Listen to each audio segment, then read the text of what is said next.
The judge thought she could humiliate Keanu Reeves in front of a packed courtroom, but when a little girl stood up and spoke, the room fell completely silent. What she revealed not only stunned the judge, but exposed a dark secret that could destroy powerful lives. Why was Keanu really on trial? And who was hiding the truth? Before we continue this incredible story, let us know where you're watching from. If you enjoy stories like this, subscribe to the channel, because tomorrow we have another inspiring story you won't want to miss. The morning sky over downtown Los Angeles was a cool steel gray, the kind that made everything below feel quiet and watchful. At the steps of the Los Angeles County Courthouse, the usual rush of lawyers and city employees had slowed to a standstill. Something was different today. News vans were parked bumper to bumper. Cameramen moved with quiet urgency, their lenses trained on the courthouse doors like they were waiting for a ghost. And then, without a word, Keanu Reeves stepped out of a black sedan and walked into the chaos.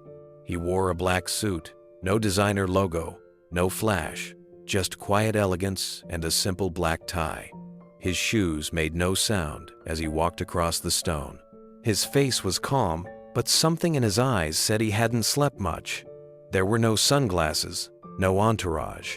Just him, carrying a small leather folder under one arm, and the weight of the entire moment in his posture. He nodded politely to the photographers without stopping. He didn't smile. He didn't wave. He just walked through the front doors and disappeared into the building. Inside, the air changed. People who were whispering stopped mid-sentence. Secretaries looked up from their desks. Security officers straightened their backs. It wasn't just celebrity recognition. It was something else, something heavier. It wasn't the actor they were seeing. It was the man, and the silence that seemed to follow him like a shadow. His lawyer, Valeria Montes, met him at the security checkpoint. She was already inside, her blazer crisp, her heels tapping across the marble floor. Valeria was known in legal circles for her brilliance and her brutal preparation, but even she looked anxious this morning. "You all right?" she asked, walking beside him toward the elevator. Keanu nodded. "As ready as I'll ever be." She pressed the button for the second floor. "Just remember what we talked about. No matter what she says, stay calm. Let me handle the fireworks." "Judge Darby," Keanu said softly, more like a thought spoken aloud than a name. "She doesn't like me." Valeria didn't answer right away. The elevator doors opened, and they stepped into the long hallway that led to courtroom 207. "She doesn't just dislike you," Valeria finally said. "She's made a career out of cutting down people with power, and she thinks you have too much of it." Keanu didn't respond. He just kept walking, past the framed portraits of former judges, past the bailiffs giving second glances. As they neared the courtroom, he caught sight of the gallery through the glass. That's when he saw the girl. Lucia Cruz sat in the front row, her small body almost swallowed by the wooden bench. Her left leg was in a soft cast, her toes poking out at the end. Her mother, Melanie, sat beside her, tense and upright. She kept a protective arm around her daughter, her eyes locked on the defense table like it might bite. Lucia, however, was looking straight at Keanu. Their eyes met. Hers were big, dark, and unsure. She didn't smile. She didn't look away. She just stared, like she was trying to figure something out, something important. And then, slowly, she tilted her head, just slightly, like a question was forming inside her. Keanu's heart gave a quiet tug in his chest. He had seen that look before on the face of his sister, on the face of children in war zones, in shelters, in cancer wards. It was the look of a child trying to make sense of a world that had lied to her.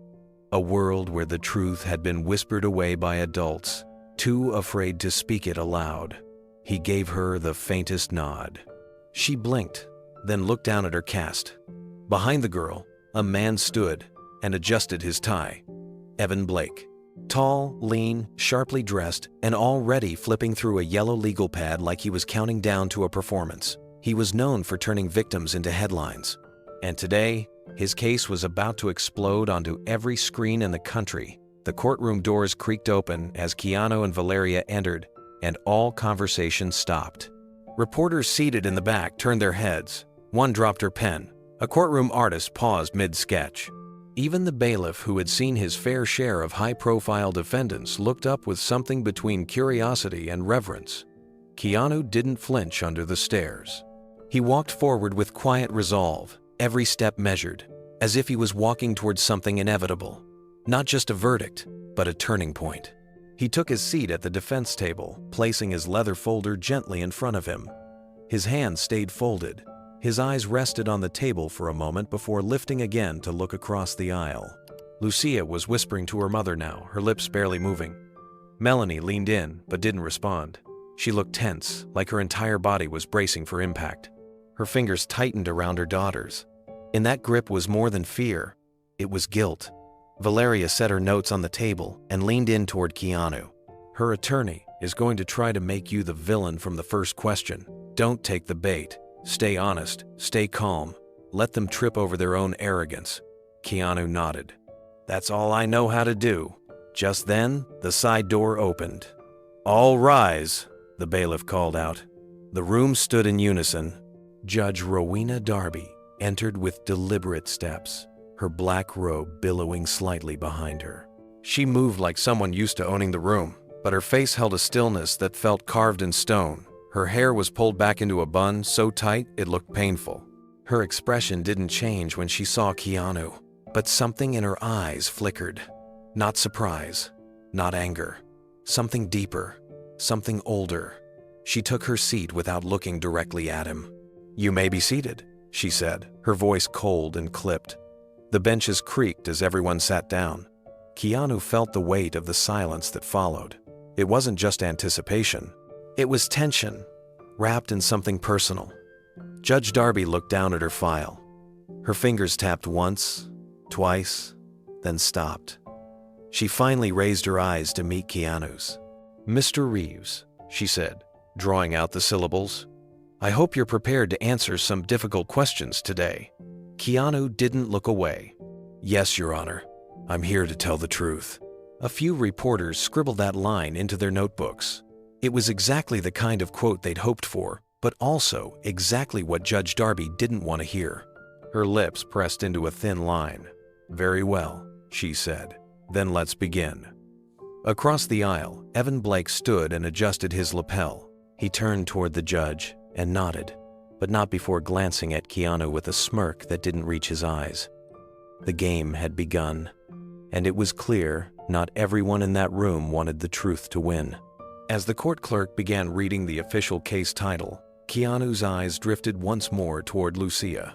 She wasn't watching her mother or her lawyer. She was watching him. Her small hands rested on her lap, one lightly brushing the edge of her cast. She looked conflicted, not scared, not angry, just full of questions no one had answered. Keanu felt it in his chest. That same quiet instinct that had guided him for years. The feeling that this was about more than money or headlines. This wasn't just a courtroom. It was a moment that could shape a life. Maybe more than one. Beside him, Valeria leaned close. We've got two options, she whispered.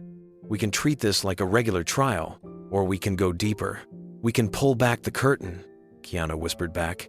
We pull it back, all the way. Valeria gave a single nod. At the plaintiff's table, Evan Blake rose to give his opening statement. He adjusted his watch, cleared his throat, and then launched into a sharp, rehearsed narrative about negligence, danger, and corporate irresponsibility. The words filled the room like smoke. But Lucia wasn't watching her lawyer. She was still watching Keanu. And across the room, Judge Rowena Darby sat taller in her chair, her hands folded like a queen waiting to strike. But behind her eyes, something burned. Not justice, not grief. Something personal, something dangerous. And Keanu knew then this wasn't just a trial. It was a trap. Judge Rowena Darby sat perfectly still behind the elevated bench, her gavel resting near her right hand. Her eyes scanned the room with cold detachment, but they paused slightly when they reached Keanu. She held her gaze on him just a moment longer than necessary, long enough for Valeria to notice. Then she looked back at the papers on her desk. Before we begin, Judge Darby said, her voice echoing slightly in the high ceilings of the courtroom, I'd like to remind everyone that this is a courtroom, not a stage. Justice does not bend for celebrity status, and no one, regardless of fame, is above accountability. The jab wasn't subtle. Reporters exchanged glances. Evan Blake smiled as if he'd written the line himself. Keanu didn't respond. He simply nodded once, respectfully. Valeria shifted slightly in her seat. "She's setting the tone," she murmured, "and making sure the public hears it." But the story no one in that courtroom knew, what even Valeria had only suspected, was that this wasn't Judge Darby's first encounter with the world Keanu had helped build. The polished courtroom, the legal language, the mask of impartiality, it all hid something far deeper, something personal. 3 years earlier, Judge Rowena Darby had stood on the side of a 2-lane road outside Palo Alto, staring at the wreckage of her younger brother's car. The front end was crumpled, the windshield shattered. First responders had already covered the body with a white sheet. What remained of her brother's sedan sat against a telephone pole, its passenger side completely crushed. The other vehicle, a prototype from an early mobility tech company, was untouched. That self-driving prototype had made a split-second decision to swerve into her brother's lane, attempting to avoid a falling tree limb. The onboard system had chosen the least deadly path according to its calculations. But for her brother Owen, it was fatal. He had been driving home from visiting his daughter at college. He never made it. Judge Darby had stood in the rain that day, fists clenched at her sides, watching engineers in gray vests analyze the scene with tablets and emotionless faces.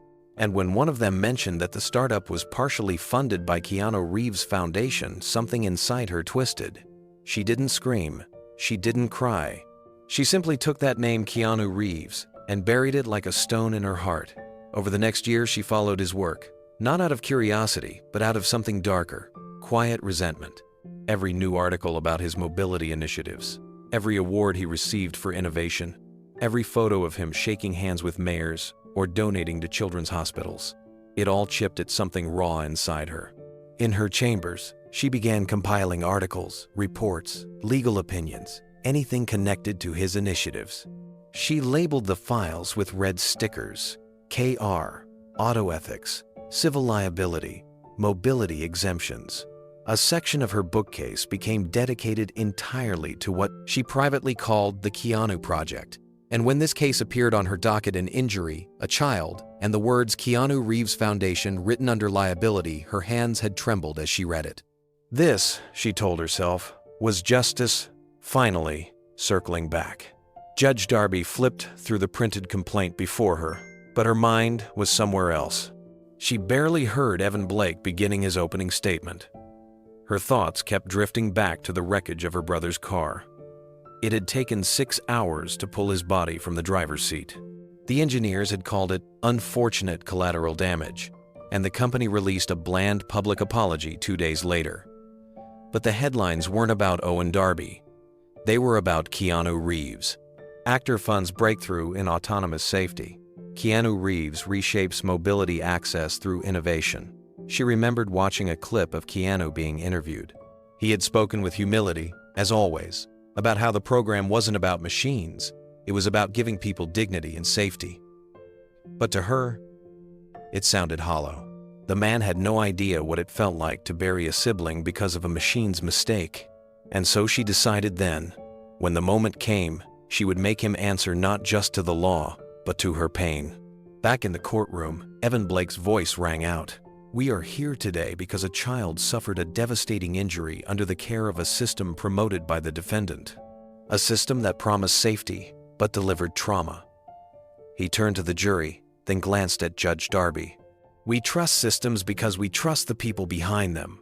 But what happens when those people hide behind their fame?" Another glance toward Keanu. Keanu's eyes remained steady, unfazed. Valeria whispered, "He's baiting you. Stay still." Judge Darby interjected, "Mr. Blake, keep your statements to the facts. We're not here to debate cultural relevance." But her tone didn't match. The words, it was laced with amusement, permission disguised as caution. Evan nodded. "Of course, Your Honor. The facts are simple. A 9-year-old girl is sitting in this courtroom today with a permanent injury.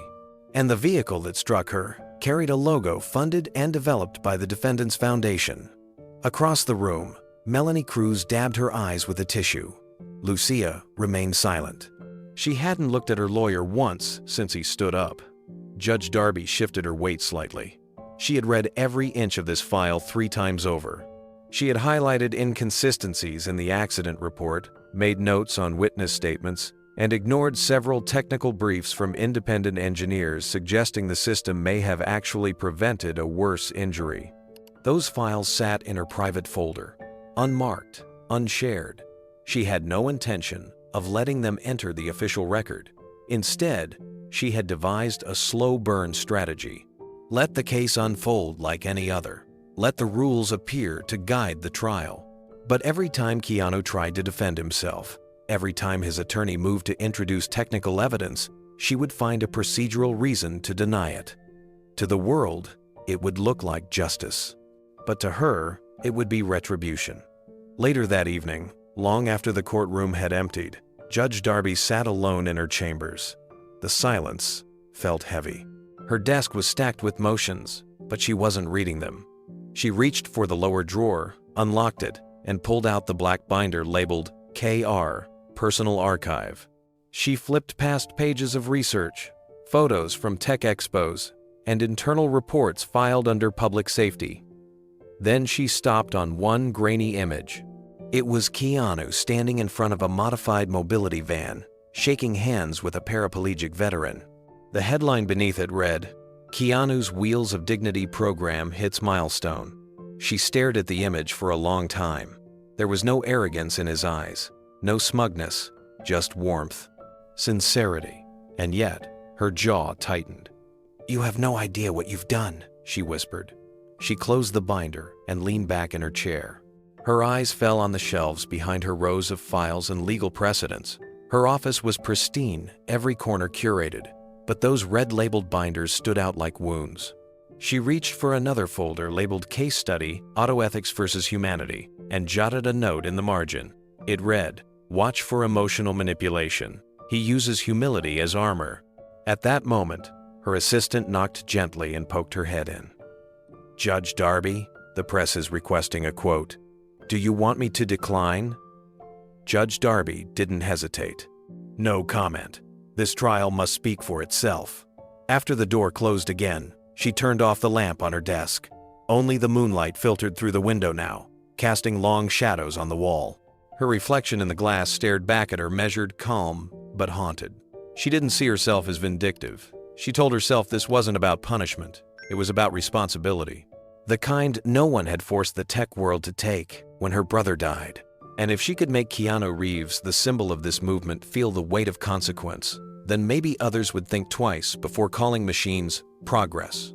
In the hallway, she heard the faint sound of cleaning staff pushing carts. She waited until the noise faded before slipping the black binder back into the drawer and locking it. Tomorrow, the trial would continue. And tomorrow, she would begin tightening the noose, slowly, surgically, methodically. She didn't need headlines. She didn't need revenge. All she needed was one mistake, one misstep from Keanu. And she would be ready, because in her courtroom, justice had a memory, and hers never forgot. Lucia Cruz sat quietly in the front row, her small frame tucked into a too large courthouse bench. Her left leg, the one she no longer fully trusted, was braced beneath a soft pink cast boot. She leaned slightly against her mother, Melanie, whose arm wrapped protectively around her shoulders. But Lucia's eyes weren't on her mother. They were locked on the man across the room. Keanu Reeves sat calmly beside his attorney, Valeria Montes. He didn't shift or fidget.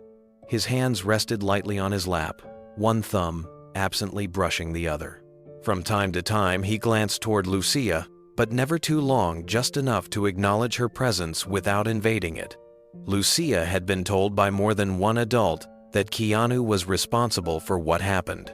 Her aunt had said, "He's just another celebrity who wants to play God with machines." Even the school counselor had gently warned her to be brave in court, as if the man sitting across the room were some kind of quiet monster. But something in Lucia's gut didn't match those words. He didn't look like someone trying to hide. He looked like someone trying not to hurt.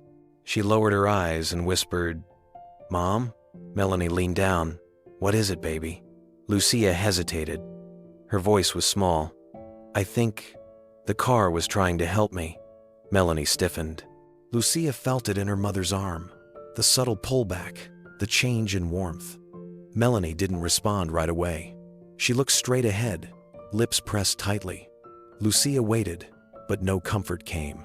After a few seconds, her mother reached for her water bottle instead, twisting the cap with more force than necessary. Lucia didn't speak again, but her mind drifted back to that day. The memory wasn't clear. Like a movie, it came in bursts, sounds, flashes. She remembered the screech of tires, a huge orange truck barreling through a red light. She remembered standing at the corner, holding her mom's hand. Then Melanie letting go for just a moment to adjust her purse. That's when it happened. The truck swerved, probably trying to avoid something. But the movement forced another car, sleek and white, shaped like a teardrop, to react. It jerked away from the truck's sudden intrusion, and as it did, it spun slightly onto the sidewalk. Lucia remembered the blur of motion, the sound of compressed air and metal joints flexing. Not a crash, but more like a system trying to decide, like it was choosing the least terrible option. And then, her leg-sharp pain, a crack, and the fall. People ran toward her. Her mother screamed. Someone called 911. The car had stopped entirely by then, hovering inches from her torso. Had it gone even a few inches further, it would have crushed her. Lucia had nightmares for weeks. But deep down, even in her fear, she had always felt like that car didn't want to hit her. It was trying to avoid worse. And now that she was here, facing the man who helped build the program behind it, that feeling returned. He didn't look like a villain. He looked like someone carrying a burden no one could see. Lucia's eyes moved across the courtroom, studying everyone with quiet curiosity. Her mother had always taught her to read people carefully, to trust her instincts. And right now, her instincts were nudging her hard. Mr. Evan Blake, their attorney, stood near the judge's bench, whispering something to a clerk. He was tall, well-dressed, and always smelled like cologne and leather chairs. But even at 9, Lucia noticed how different his smile looked when he talked to her versus when he talked to the cameras. He had told her once in a soft voice, "You're very brave, Lucia. This will help you get what you deserve." But he hadn't asked her much about what she remembered, only about what hurt. She'd answered the questions the way her mom had taught her. Stick to the facts, keep it simple. Don't add things that might confuse the case. But something about that rule was beginning to bother her. Lucia glanced at her mom again. Melanie Cruz sat stiffly, hands clasped in her lap, staring straight ahead. Her eyes were red from crying, though today she wore makeup to hide it. She hadn't always looked this serious. Lucia remembered her mom's laugh before the accident, the way she used to dance while cooking dinner or sing in the car with the windows down. Those days had disappeared after the accident. Bills piled up. Her mom had stopped going to church, stopped taking calls from friends. Mr. Blake had told them the case was their chance to reset. That word stuck in Lucia's mind. Reset. She didn't understand all the adult details, but she could tell that this lawsuit meant something big to her mom. The rent had been late twice this year. They'd lost the second car. There were whispers about moving into her aunt's basement. Lucia didn't blame her mom, but she also couldn't ignore what she felt. Because the man sitting across the room, the one with tired eyes and a soft presence, didn't look like someone trying to escape blame. He looked like someone who blamed himself already. Lucia shifted in her seat, the cast boot dragging slightly across the polished floor.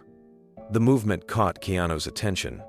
He looked over, not long, just briefly, but in that second, their eyes met. And Lucia saw something that startled her. Not fear, not guilt, but sadness. Deep, quiet sadness. It felt familiar, because it looked like her mom's face when she thought no one was watching. Lucia didn't look away. She held his gaze for just a moment longer, then gave a tiny nod, almost involuntary. Keanu blinked, surprised. Then he nodded back, subtly, gently. It was a silent exchange. No one else noticed. But for Lucia, Something shifted in that moment. Her heart no longer felt confused. She remembered the car's sudden turn, the strange robotic voice yelling, "Diverting," right before it swerved. She remembered the hum of energy and the fact that she could still breathe because the car had stopped inches from her head. That wasn't failure. It had tried to protect her. She was sure of it now.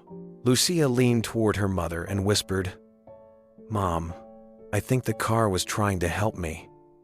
Melanie didn't react at first. Her eyes stayed fixed on the judge's bench. Her hands tightened slightly around each other, a subtle sign Lucia had learned to notice. It meant stress. It meant not now. But Lucia didn't give up. She tugged gently at her mother's sleeve. "It moved on purpose," she said, her voice barely audible. "It turned away from the truck. It could have hit my head, but it didn't. It stopped." Melanie turned slowly. Her face was a mask of control, but her eyes were tired, too tired. "Lucia," she said softly, placing a hand on her daughter's arm. "We talked about this. We're just going to tell the truth, remember?" "I am telling the truth," Lucia insisted, her small voice carrying more weight than anyone expected. "It saved me." Melanie didn't know what to say. A dozen emotions collided behind her eyes. Guilt, fear, hope, but also something else, pressure. The kind that doesn't come from truth, but from survival. Evan Blake had been clear. They had to focus on liability. It was the only way to secure the compensation needed for Lucia's ongoing therapy and the surgeries that insurance refused to cover. The system was broken, and this case was their only lifeline. But now her daughter was speaking with conviction. And worse, Melanie believed her because she'd seen it too. That moment at the intersection replayed in her dreams.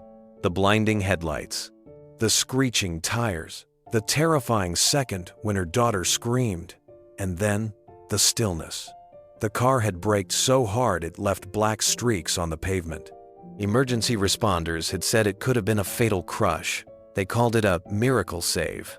But miracles didn't pay bills. Still, the words from Lucia echoed in her mind like a second heartbeat. "It saved me." Melanie looked across the courtroom at Keanu. He was listening to Valeria Montes whisper something, but his expression hadn't changed. Quiet, steady, haunted. She'd seen those eyes before too. Years ago, when her husband walked out the door and never came back, leaving her pregnant and alone, she'd stared at herself in the mirror with those same eyes, trying to hold everything together while everything fell apart. She exhaled sharply and looked down at Lucia. "We'll talk about it," she said quietly. Lucia gave a soft nod and squeezed her mom's hand. Not because she'd won, but because something invisible had cracked open between them. A door, maybe, or a truth long buried under necessity. Neither of them knew what would happen next in that courtroom. But as the next witness was called, one thing had changed. Lucia remembered more than pain. She remembered mercy. And now, for the first time since the accident, she wasn't afraid to say it out loud. The gavel cracked against wood, sharp as a lightning strike. Judge Rowena Darby stared over the rim of her glasses, her tone already laced with venom. "This court reminds all present," she began, "that today, even fame must answer to justice." The words weren't just formality, they were a spear, and everyone knew exactly who they were aimed at. Keanu didn't move.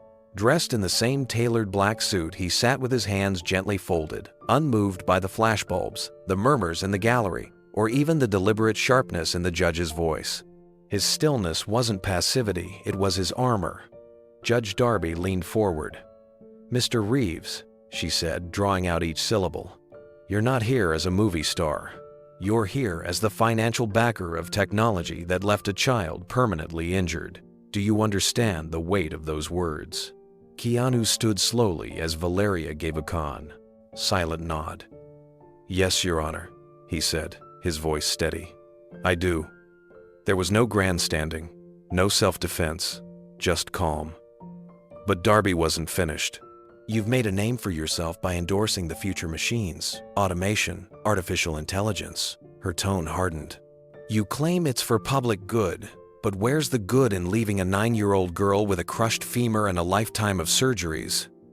There were gasps in the courtroom. Lucia shifted in her seat, uncomfortable. Melanie looked down, unable to meet Keanu's eyes. Even Evan Blake looked momentarily stunned at the intensity. Valeria stood, raising her voice slightly. Your Honor, respectfully, that question presumes liability without evidence. The trial has just begun. Judge Darby didn't blink. Noted. Now let's proceed with evidence. But the damage was done. Darby's opening monologue would dominate the evening news. Headlines were already being drafted. Keanu under fire. Judge accuses actor of promoting dangerous tech. The courtroom was no longer just a legal chamber. It was theater, and Darby was directing the play. At the back of the room, behind a row of local journalists and silent observers, a woman sat unnoticed. Her coat was long, dark gray, almost too formal for the spring heat outside. She held a briefcase close to her leg and rested a slim hard drive in her lap, half concealed beneath a folded scarf. Dr. Isla Moreno. Her dark eyes scanned the courtroom like a lens. Every word, every glance, every hesitation was recorded in her mind. She hadn't seen Keanu in person since the last beta test of the automated safety grid, the day before everything fell apart. She hadn't planned on attending in person. In fact, she'd been warned not to. There had been phone calls, emails that disappeared, a break-in at her office 3 days earlier. No computers stolen, just files. Files that linked directly to the accident. Files about the truck. Files about the override code. She tightened her grip on the hard drive. The truth was here, sitting in her lap. A complete forensic reconstruction of the crash video. Data logs, artificial intelligence responses, every frame of the chain reaction. And none of it aligned with what Judge Darby or Evan Blake were trying to build. Because the car didn't fail, it saved the girl. Dr. Isla Moreno hadn't slept in 36 hours. Her eyes burned, not just from fatigue, but from the burden she carried. In her briefcase was the last remaining untampered copy of the diagnostic chain, an unbroken sequence that proved Keanu's technology didn't malfunction. In fact, it did the opposite. But walking into this courtroom was a risk. She had worked under an NDA for Keanu's safety initiative, which meant the moment she spoke, she could be sued by half a dozen corporate stakeholders. But she also knew something the public didn't. The city maintenance truck that caused the crash hadn't followed protocol that day.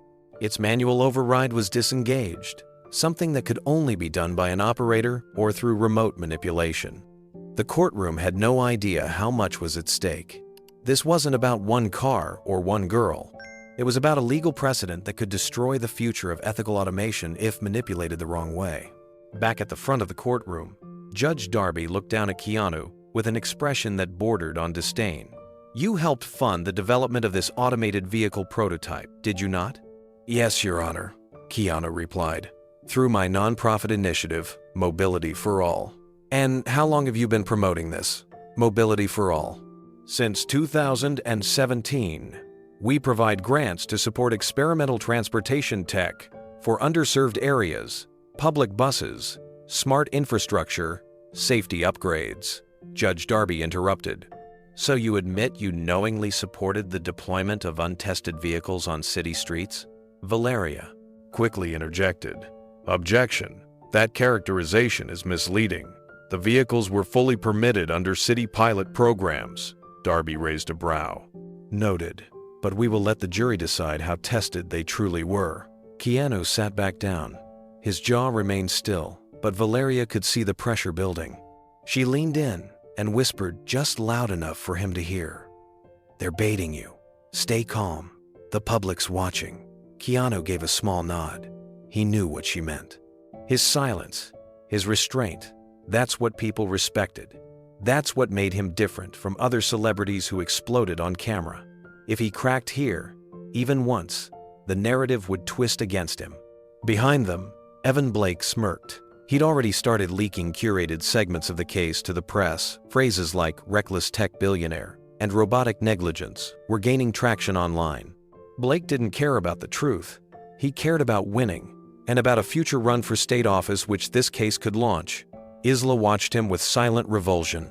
She had met him once, months before the accident. He had tried to secure access to the accident files on behalf of another client, a tech competitor to Keanu's foundation. She had denied him. 2 weeks later, her funding was slashed. Now he sat in court, acting like the voice of justice. Isla opened her briefcase a crack and checked the drive. Still there. Still encrypted. Still ticking like a clock she couldn't ignore. She knew she had to act soon, but timing would be everything. The courtroom shifted its tone when the first witness took the stand. Officer Darren Wu, the first responder on the scene of the accident, walked with a stiff spine and tired eyes. He had filed the original report nearly a year ago. His badge gleamed under the lights, but his voice carried the weight of a man caught in a bind. Evan Blake stood tall before him. Officer Wu, can you confirm that when you arrived at the scene, the automated vehicle was still engaged? Yes, Wu answered. The car's system was still active. Emergency protocols had been triggered, and was the child already injured by then? Yes, her leg was pinned beneath the vehicle. Paramedics had to carefully extract her. And in your professional opinion, Blake pressed, was that vehicle acting safely or dangerously? A long pause followed. Then Wu said, I don't believe the vehicle acted recklessly. The trajectory suggested it swerved to avoid a collision with the city truck. Had it not, the girl likely would have been killed. A ripple went through the courtroom. Blake's eyes narrowed. Yet your report mentions that the vehicle failed to brake in time. It braked within the system's parameters, Wu clarified. It made a calculated decision to avoid a fatal collision. The injury was unintended, but, in my opinion, not due to malfunction. Judge Darby's gavel tapped once. Let the jury interpret that as they see fit, she said, her voice clipped. Valeria leaned toward Keanu. That just opened a door. We need to step through it.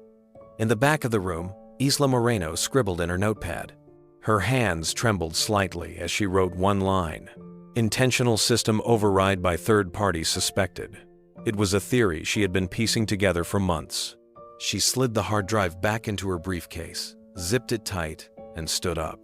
Keanu glanced toward the sound of movement. Their eyes met for a split second. He didn't know her.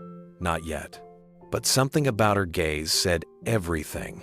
She wasn't just here to watch. She was here to speak. Back at the bench, Judge Darby shifted in her seat. Her fingers tapped rhythmically, restless, calculating. She could sense it too. The energy was changing.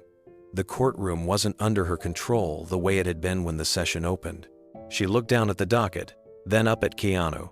We'll recess for 15 minutes, she said. But when we return, we'll continue with the defendant's direct examination. The gavel cracked again. People stood and shuffled out, reporters muttering into phones, a few camera flashes trailing Keanu as he exited. But he wasn't thinking about headlines. He was thinking about the woman with the briefcase, and why her eyes looked like they'd seen more of the truth than anyone in this room dared to say out loud. The lights in the courtroom dimmed slightly as the projection screen lowered. Evan Blake walked confidently to the center, holding a remote in one hand and a thick folder in the other. His voice was calm, but the air around him buzzed with the electricity of performance. He wasn't just delivering evidence, he was setting the stage for a takedown. Your Honor, ladies and gentlemen of the jury, Blake began, clicking the remote.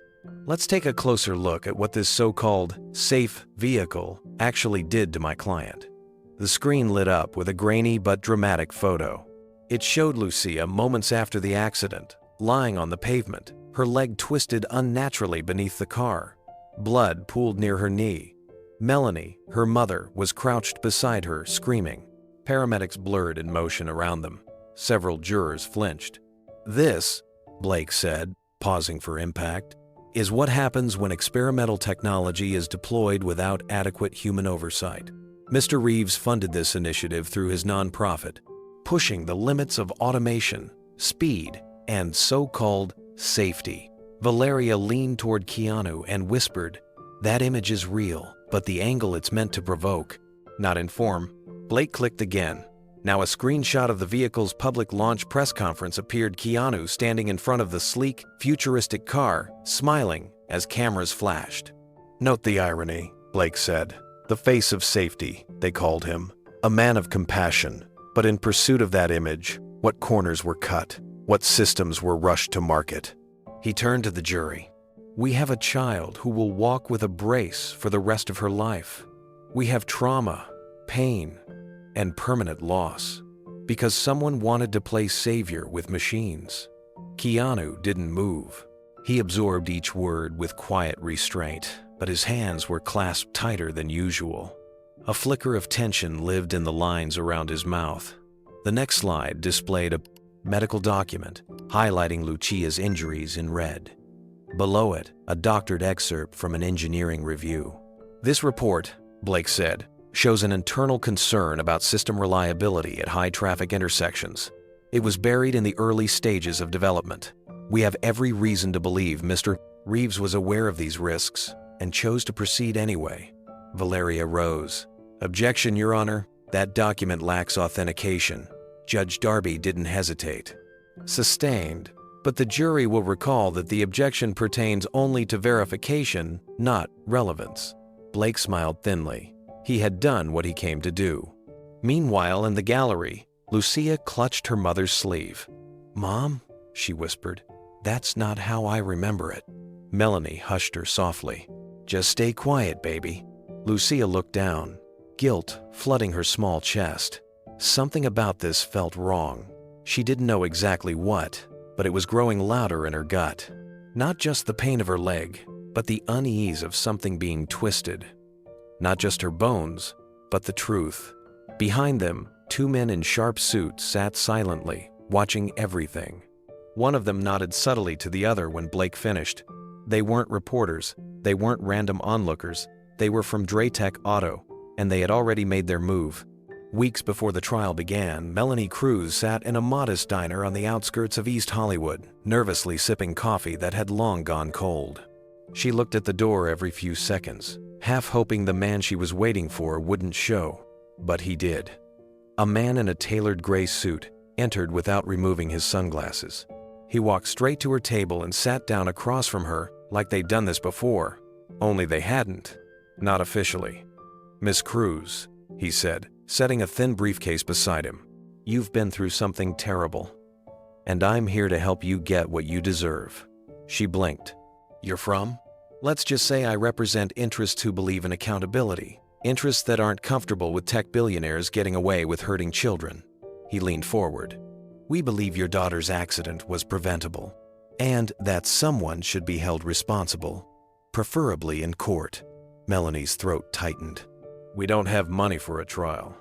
"We know," the man said smoothly, "which is why we'll cover all legal fees.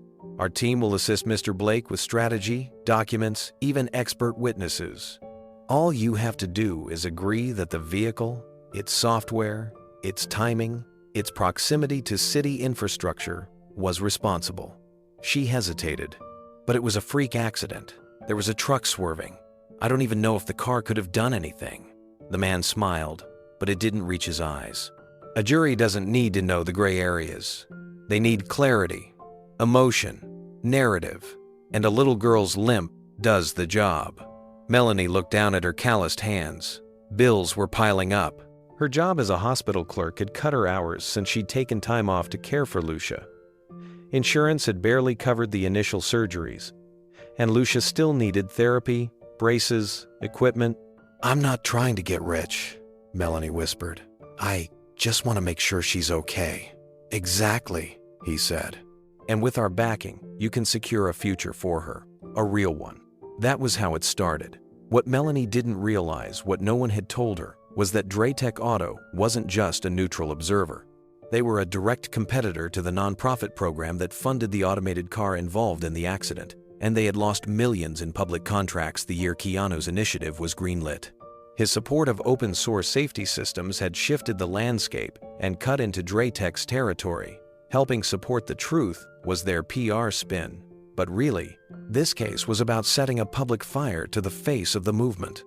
Make Keanu the villain, stall innovation, opened the door for controlled licensed systems that only corporations like Draytech could provide.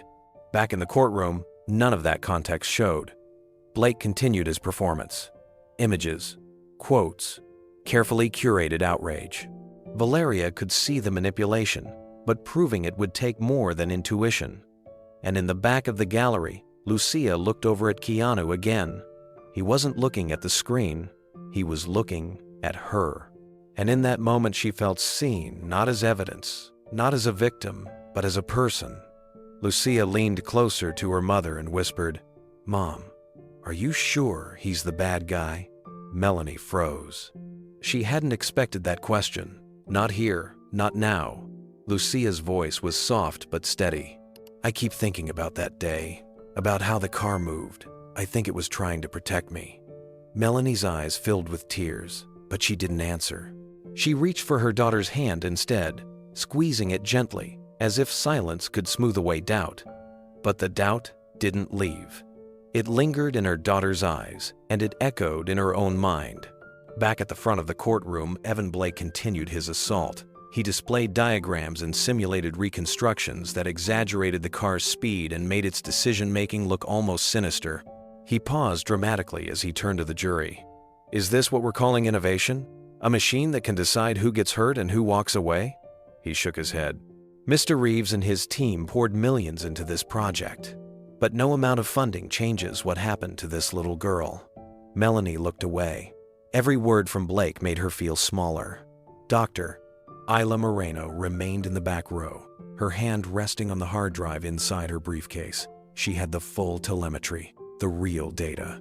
It told a different story, one of a life-saving algorithm that had made a near-impossible split-second decision. Without it, the truck would have crushed the entire sidewalk, and Lucia would have died instantly. But Isla also knew what happened the last time she tried to come forward. Her lab funding had been mysteriously cut. Her research submissions denied. A warning email from an untraceable address had shown up in her inbox, reading, "Some stories are safer left untold." Still, as she watched Blake sway the courtroom with half-truths and emotion, something inside her shifted. Her hand tightened around the hard drive. Lucia turned again to Keanu. He was still watching her, his face calm, not pleading but open, honest. And for the first time, she didn't feel afraid. She felt curious. Maybe this wasn't the story she'd been told. Maybe there was more. The courtroom air turned colder the moment Judge Darby returned from her chambers. Her robe rustled as she took her seat, her eyes scanning the room like a hawk circling prey. Without hesitation, she addressed the court. "Before we resume witness examination," she said, with crisp precision, "the court has reviewed the defense's proposed exhibits, marked D14 through D23. These materials, videos, technical logs, and third-party safety audits are ruled inadmissible due to chain of custody issues and potential prejudice." A low gasp passed through the gallery. Valeria Montez rose immediately, her jaw tight but her voice composed. "Your Honor, with respect, these exhibits are critical to our defense. They're time-stamped safety verifications." Judge Darby didn't let her finish. "You may file an appeal on evidentiary grounds later. For now, they're excluded. Please proceed." Keanu, seated beside Valeria, didn't move, but she could feel it the subtle way. His fingers curled just slightly under the defense table, the way his eyes fixed on a spot far away. Valeria leaned toward him and whispered, "She's walling us in, one brick at a time."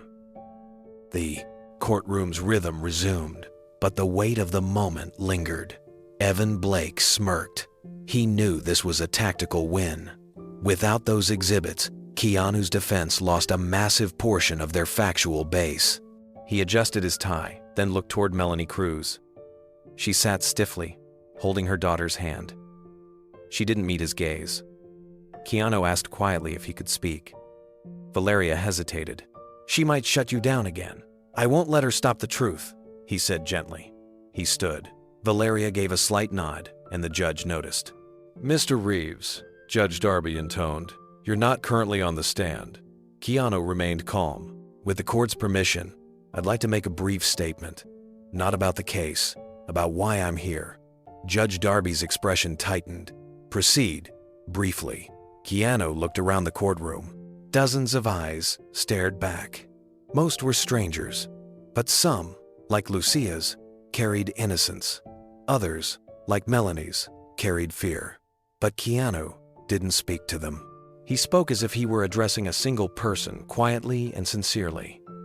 "I've spent years trying to use whatever resources I have to make things better," he began.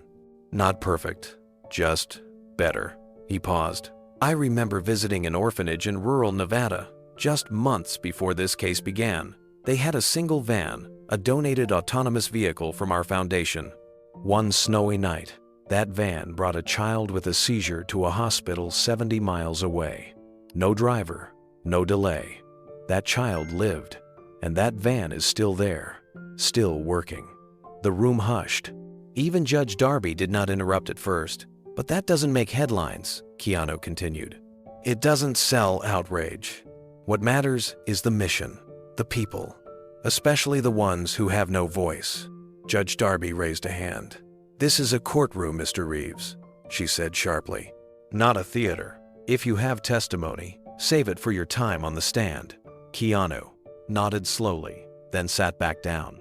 The silence afterward said more than any words. Even Evan Blake shifted uncomfortably. Lucia stared at Keanu from across the room. Her grip on her mother's hand tightened. Melanie Cruz glanced at her daughter's hand in hers, and then toward the judge. Something in her chest twisted. Keanu's words hadn't been dramatic, but they had pierced through the courtroom like truth wrapped in gentleness. She had told herself over and over that this lawsuit was the only way to secure Lucia's future, that Draytek's lawyers would protect them, that Keanu Reeves was just another powerful man dodging responsibility. But now, she wasn't so sure. Judge Darby adjusted her notes and resumed in a voice colder than before. "The prosecution may call their next witness." Evan Blake stood. "The court calls Detective Jenna Weller." A uniformed officer escorted Weller to the stand. She was tall, with sharp posture, and a face worn by bureaucracy. She had investigated the accident at the scene. Blake wasted no time. "Detective, in your report, you mentioned that the vehicle involved had unpredictable steering behavior. Is that correct?" Weller nodded. "Yes. The log showed the vehicle swerved sharply left, almost as if reacting late. And was the girl, Lucia Cruz, within the danger zone when that swerve occurred?" "She was on the sidewalk, yes. The swerve brought the vehicle closer than expected, clipping a metal post. That post caused her injury." Blake turned dramatically to the jury. "So, it was not a simple malfunction, it was a direct threat to a pedestrian." Valeria rose. "Objection, mischaracterization of the data. The full logs, which we were just barred from presenting, show the vehicle swerved away from an oncoming truck." "Sustained," Judge Darby replied, but she didn't reprimand Blake. She didn't even glance at the jury to acknowledge the correction. Valeria leaned over to Keanu. "She's letting him poison the narrative, one drop at a time." "I know," Keanu said quietly, "but people can tell when something doesn't feel right." Valeria wasn't so sure. Not when the courtroom itself was bending around them. In the back row, Dr. Isla Moreno still watched in silence. Her hands were gripping the handle of her briefcase tightly. She could see where this was going. This wasn't a trial. It was a dismantling carefully staged, step by step. Lucia turned to her mother and whispered something barely audible. "Mom, didn't the car move away from me?" Melanie's heart skipped. "What?" "I remember the truck, the noise, but I don't think the car was trying to hit me. I think it helped." Melanie looked straight ahead. She didn't respond. Not yet, because across the courtroom, Judge Darby had just turned to the defense again. "And unless there's a formal motion to request reversal of exhibit suppression, which I remind you has already been denied, we will proceed without delay." Valeria sat still. Keanu whispered again, "We're not here to win this moment. We're here to protect the truth, no matter how long it takes." But the trap was tightening. With every ruling, every allowed insinuation, every veiled insult, the walls were closing in. And Judge Darby's eyes told them all this wasn't justice. It was personal. During the next recess, Valeria sat outside the courtroom on a bench, staring at the floor with her elbows resting on her knees. She could still hear the judge's last words echoing in her head. This wasn't a battle of evidence, it was performance, and someone had already written the ending. She looked up as Isla Moreno approached slowly, the briefcase still clutched tightly to her side. Isla glanced around to make sure no one was listening before sitting beside her. "You don't know me," Isla said quietly, "but I used to work on the city's AI transit program. I analyzed the logs from the accident." Valeria narrowed her eyes. "You're the one who called anonymously last week." Isla nodded. "What's happening in that courtroom is wrong. I can prove that vehicle saved Lucia's life, not endangered it. But someone scrubbed my access. They revoked my credentials, pulled my findings. I brought a copy." She tapped the briefcase. Valeria's heart pounded. "Can you testify?" "I'm willing to, but I was warned. If I take the stand, it could end my career." Valeria looked her in the eye. "What about the truth?" Isla hesitated. "That's why I'm here." Back in the courtroom, Keanu sat alone at the defense table. His mind drifted back to that orphanage visit he had mentioned earlier. A boy with brittle bones had cried tears of joy riding the mobility shuttle Keanu's foundation had donated. That boy had said, "I feel free for the first time." And now, that same vision was being twisted into a weapon. The judge returned. "The defense may proceed," she said. Keanu stood, buttoned his blazer, and walked calmly to the front. "I didn't come here to argue," he began. "I came here to take responsibility, but not for lies." He paused, making eye contact with Lucia, who looked right back at him now. "I believe in using technology to serve the ones who are often forgotten. Not to replace them, not to profit from them, but to protect them." The silence in the room was heavy. Then Judge Darby's voice broke it coldly. "This court is not the place for sermons. Please sit down, Mr. Reeves." He did, but the echo of his words hung in the air, vibrating like a fault line just waiting to crack. And across the aisle, Melanie Cruz was beginning to shift in her seat, not just physically, but morally. The street outside Isla Moreno's apartment was unusually quiet for a Thursday night in downtown Los Angeles. Traffic, once steady, seemed to vanish. Even the usual clatter of footsteps and distant horns had fallen into a strange silence. Isla stood in the glow of a dim street lamp, gripping her briefcase tight against her side. Her coat collar was turned up, but the chill crawling down her spine had nothing to do with the weather. She noticed them the moment she stepped off the bus, a black car parked across the street with two men seated inside. She couldn't see their faces clearly, but their outline remained fixed as she walked the 2 blocks home. When she crossed the threshold of her building, the car didn't move. Upstairs, Isla dropped the briefcase on the table and moved to the window, peeking between the blinds. The car was still there. Engine off, lights off, just waiting.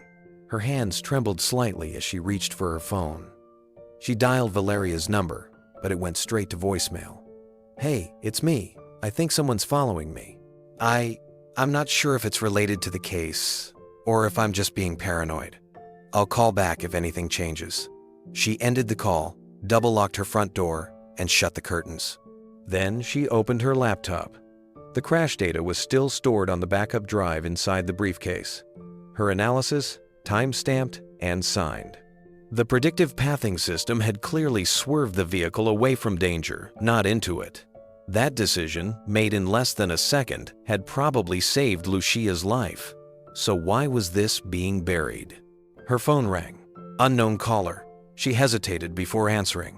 A man's voice came through, deep and precise. "Dr. Moreno, you should reconsider your appearance tomorrow. This case is not what you think at Island." Her chest tightened. "Who is this?" There was a pause. "You're an intelligent woman. Use that intelligence. Don't put yourself at risk. Stay away from the crisis." Courthouse. The line went dead. Isla stood frozen in her apartment, her breathing shallow. This wasn't just intimidation. This was coordinated, professional. Someone powerful didn't want her testifying. She sat down slowly, replaying the warning in her head. Her instincts told her to run, forget it all, protect herself, her career, her safety. But then, her eyes drifted to the edge of her desk, where a small printed photo leaned against a coffee mug. It showed a group of engineers, Keanu among them, smiling beside a prototype vehicle during a field visit to a children's rehab center. She remembered what he'd said that day. Not in public. Not in front of cameras. To his team, "We don't just build things, we build hope." And that was the moment her fear began to shift. Isla didn't sleep. She spent the next few hours double-checking her files, encrypting her backup drive, and printing hard copies of her key findings just in case. Every time she looked out the window, the car was still there. No lights, no movement, just presence. At 3:12 a.m., it finally drove off. She didn't relax. If anything, the silence that followed unsettled her even more. By morning, the sky was a muted gray. A marine layer blanketed the city, casting a cold, bluish tint over the streets.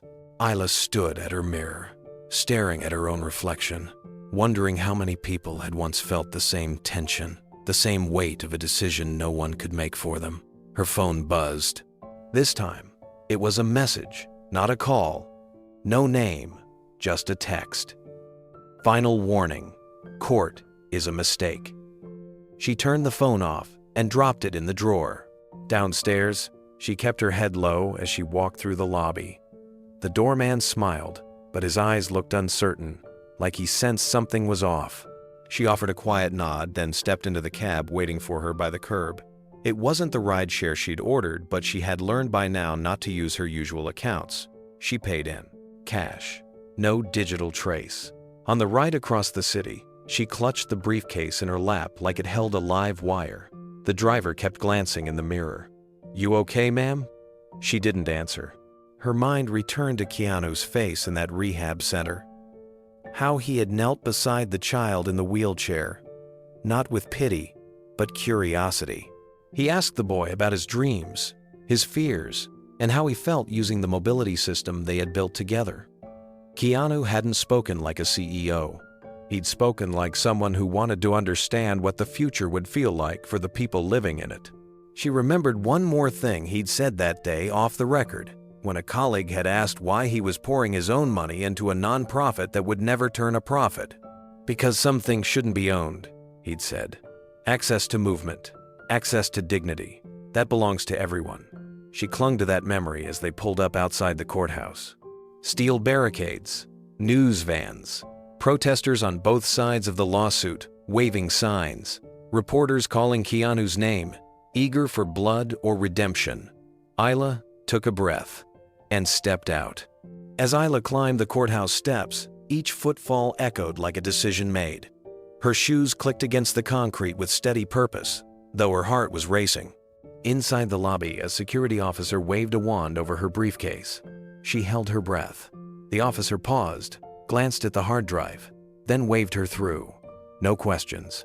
The elevator ride up to the courtroom was empty. The quiet was almost too loud. She stared at the flickering floor numbers 3, 4, 5 and repeated Keanu's words in her mind like a shield. "We build hope." It wasn't just about machines. It was about people. On the 7th floor, the hallway buzzed with tension. A bailiff stood by the door. Isla hesitated. What if they knew she was coming? What if someone tried to stop her? But then, from the corner of her eye, she saw a girl, seated quietly on a bench. Lucia Cruz. Her leg was bandaged, her mother seated beside her. Lucia's wide eyes met Isla's for a moment. They held an unspoken truth.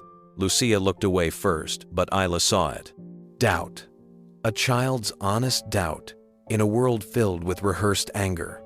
Inside the courtroom, Keanu sat calmly, his posture composed but weary. Valeria leaned in to whisper something, her voice low.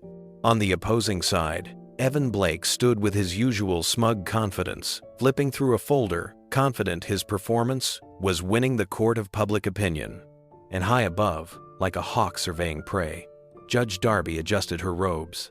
As Isla entered and took a back seat, no one noticed her yet. She didn't speak, not yet. Instead, she watched. Evan began laying out the day's testimony. New visuals were cued, a dramatic reconstruction of the accident from the Cruz family's hired experts.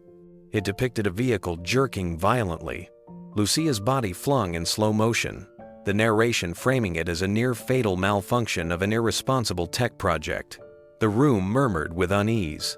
Valeria objected, noting that the reconstruction omitted key telemetry data, but Judge Darby overruled her, eyes locked coldly on Keanu. "We're not here to debate your intentions," she snapped. "We're here to weigh consequences." Keanu didn't flinch. Instead, when asked if he had anything to say before the next witness, he stood slowly. The courtroom stilled. "I never asked anyone to believe in machines," he said softly. "I asked them to believe in people. People who design carefully. People who test with empathy. People who care." He paused. "A girl is hurt, and that breaks my heart. But I won't stop fighting for the children who've been saved too. That matters." Darby didn't respond. She signaled for the next segment to proceed. Isla's hands trembled under the table. Her moment was near. But just as she started to stand, her phone vibrated. A message. Just one line. "Last chance. Walk away." She looked toward the bench where Lucia Saturday. The girl was staring directly at her, and this time, Isla stood. Briefcase in hand. No more whispers, only truth. The courtroom air was stiff with tension as Judge Darby called the next witness. Melanie Cruz adjusted her blouse with trembling hands, rose from her seat, and stepped carefully to the stand. The faint tap of her heels against the floor echoed louder than it should have. She didn't look at anyone, especially not her daughter. From the back of the room, Dr. Isla Moreno sat still, her gaze fixed. She had avoided eye contact all morning, her hard drive tucked in a slim folder on her lap. Her coat was buttoned, her scarf tight. She didn't want attention. She wanted the truth to land without warning. Melanie took the oath, her voice steady but a little too rehearsed. Valeria watched her like a hawk, flipping open her legal pad but not writing anything down. She was listening. Evan Blake stepped forward, expression smug and supportive.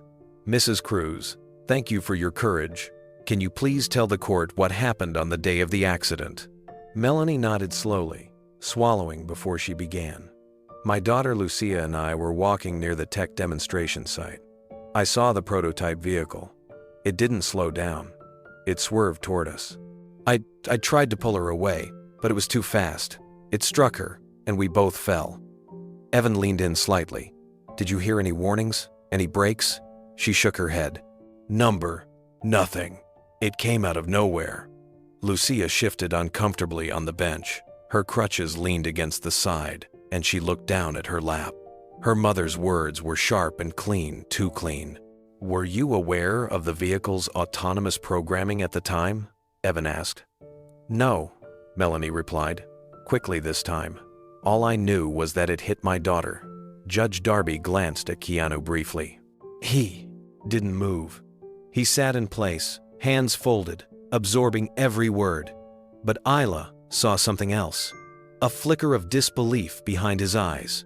Evan wrapped the questioning with practiced ease, making sure to highlight the words reckless and irresponsible several times.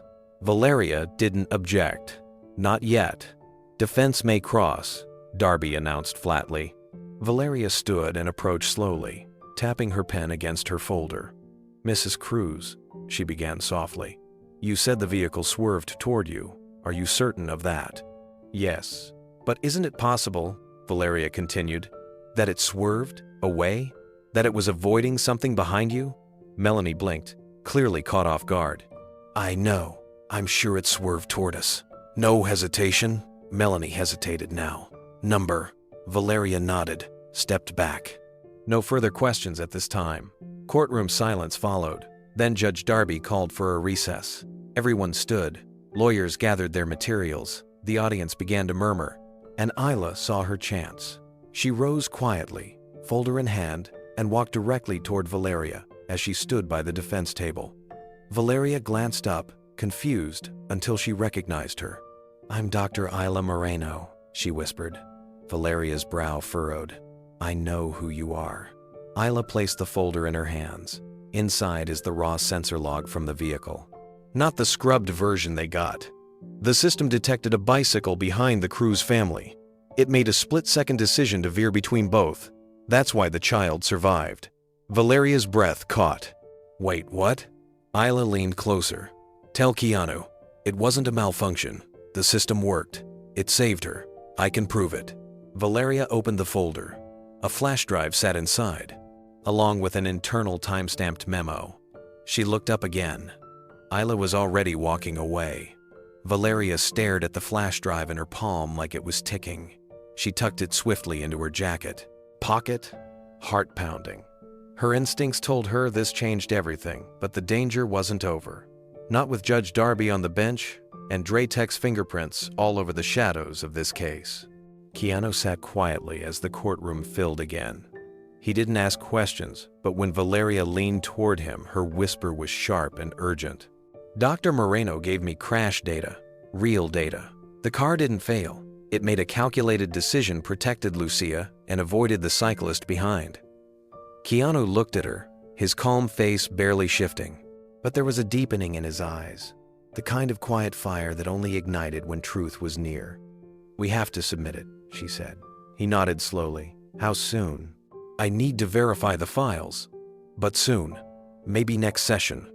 Before the court reconvened, Valeria stepped out briefly, found a quiet corner, and plugged the drive into her encrypted laptop.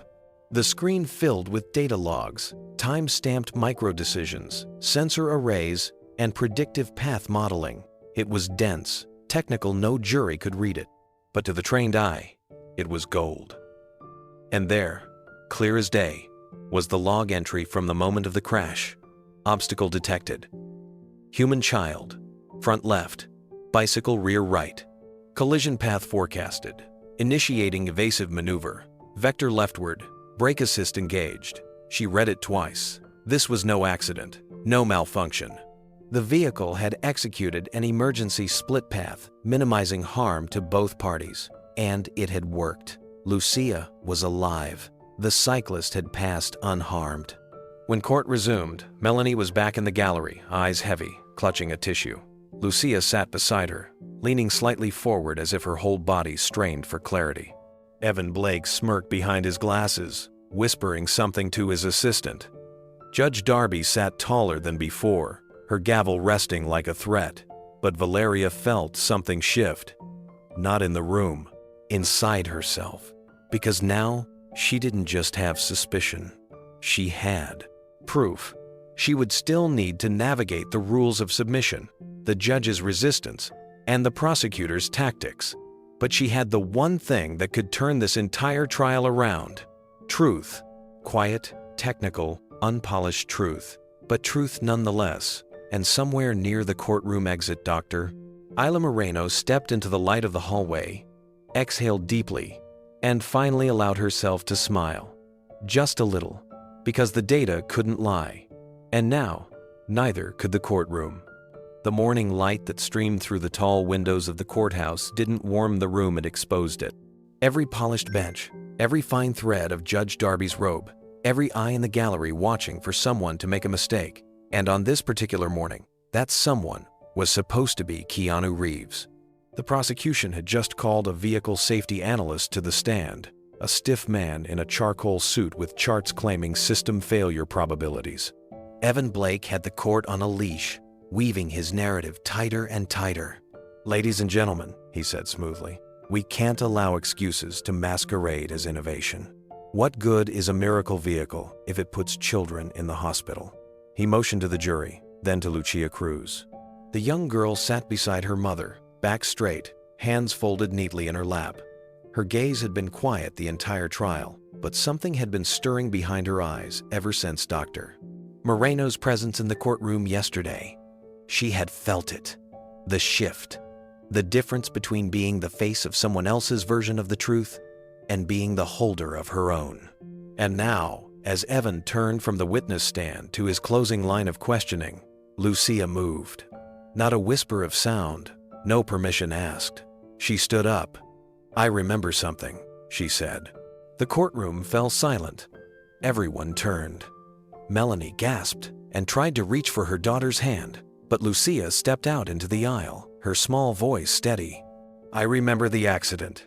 Judge Darby banged her gavel immediately. You are not permitted to speak, young lady. Sit down at once. But Lucia didn't flinch. She looked at the jury, then at Keanu. His eyes met hers, not pleading, not urging, just listening. "There was a truck," she continued.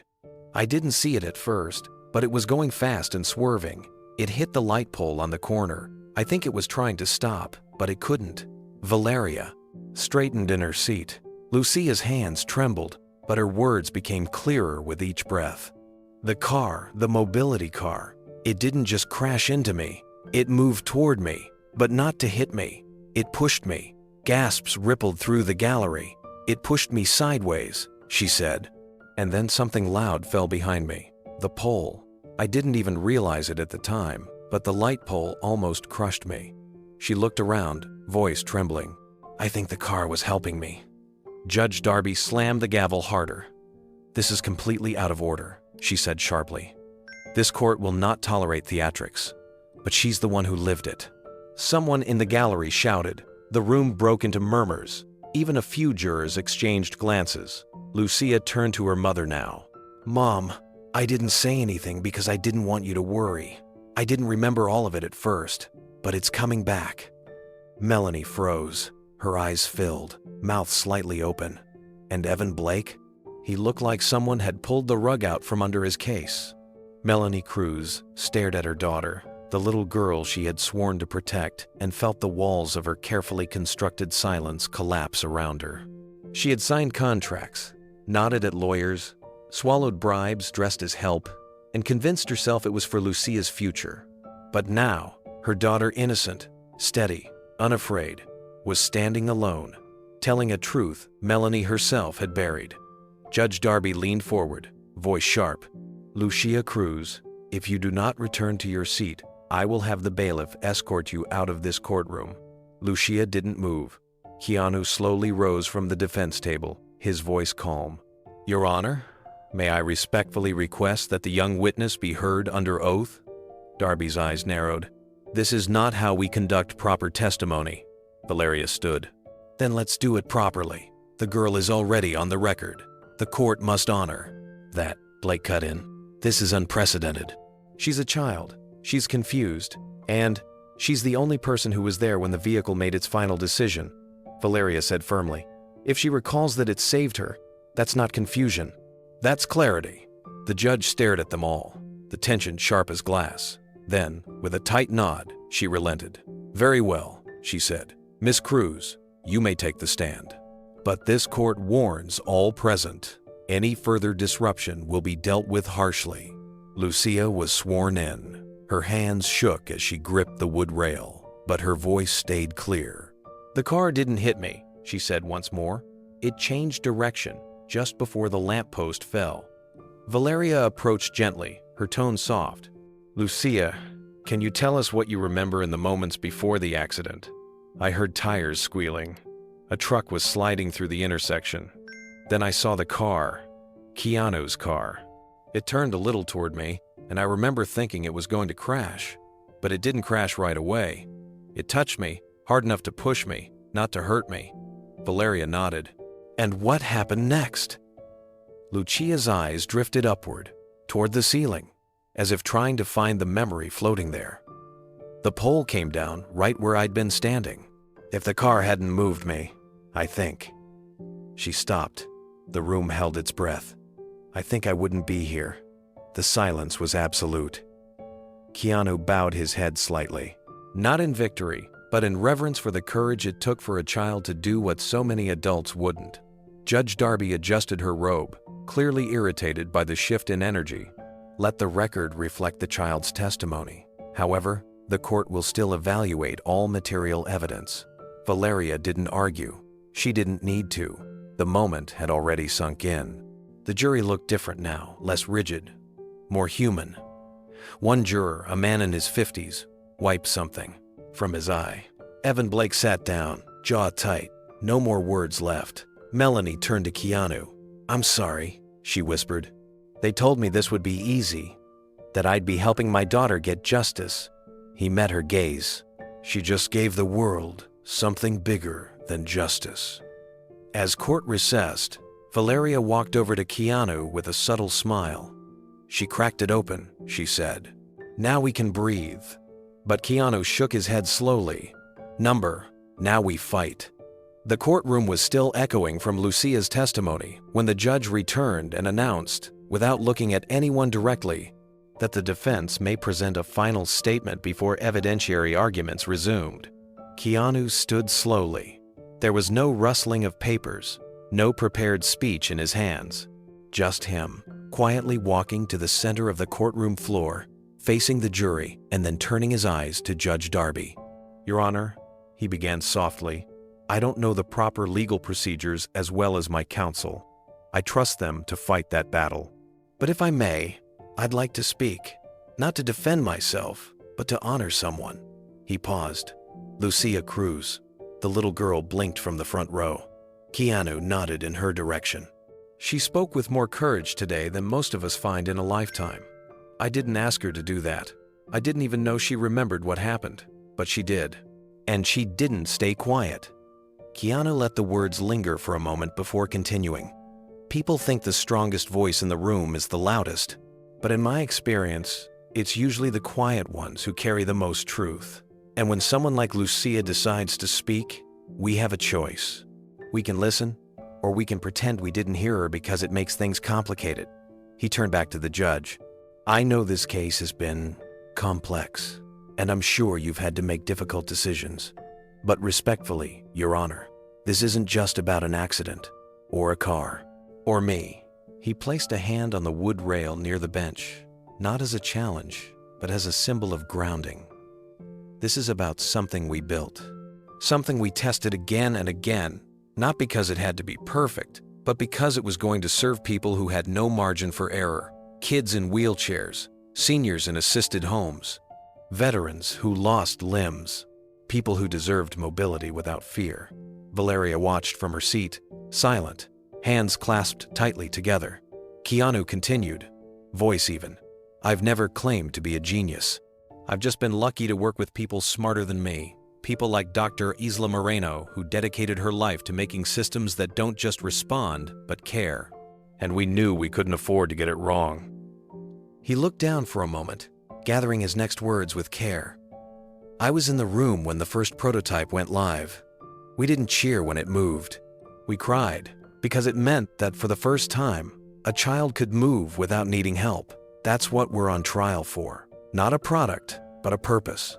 He paused. "And I'm not asking for pity or praise. I'm just asking you to remember what this was always supposed to be about." Then he looked directly at Judge Darby. "Have you ever lost someone unfairly?" The question cut the air like lightning.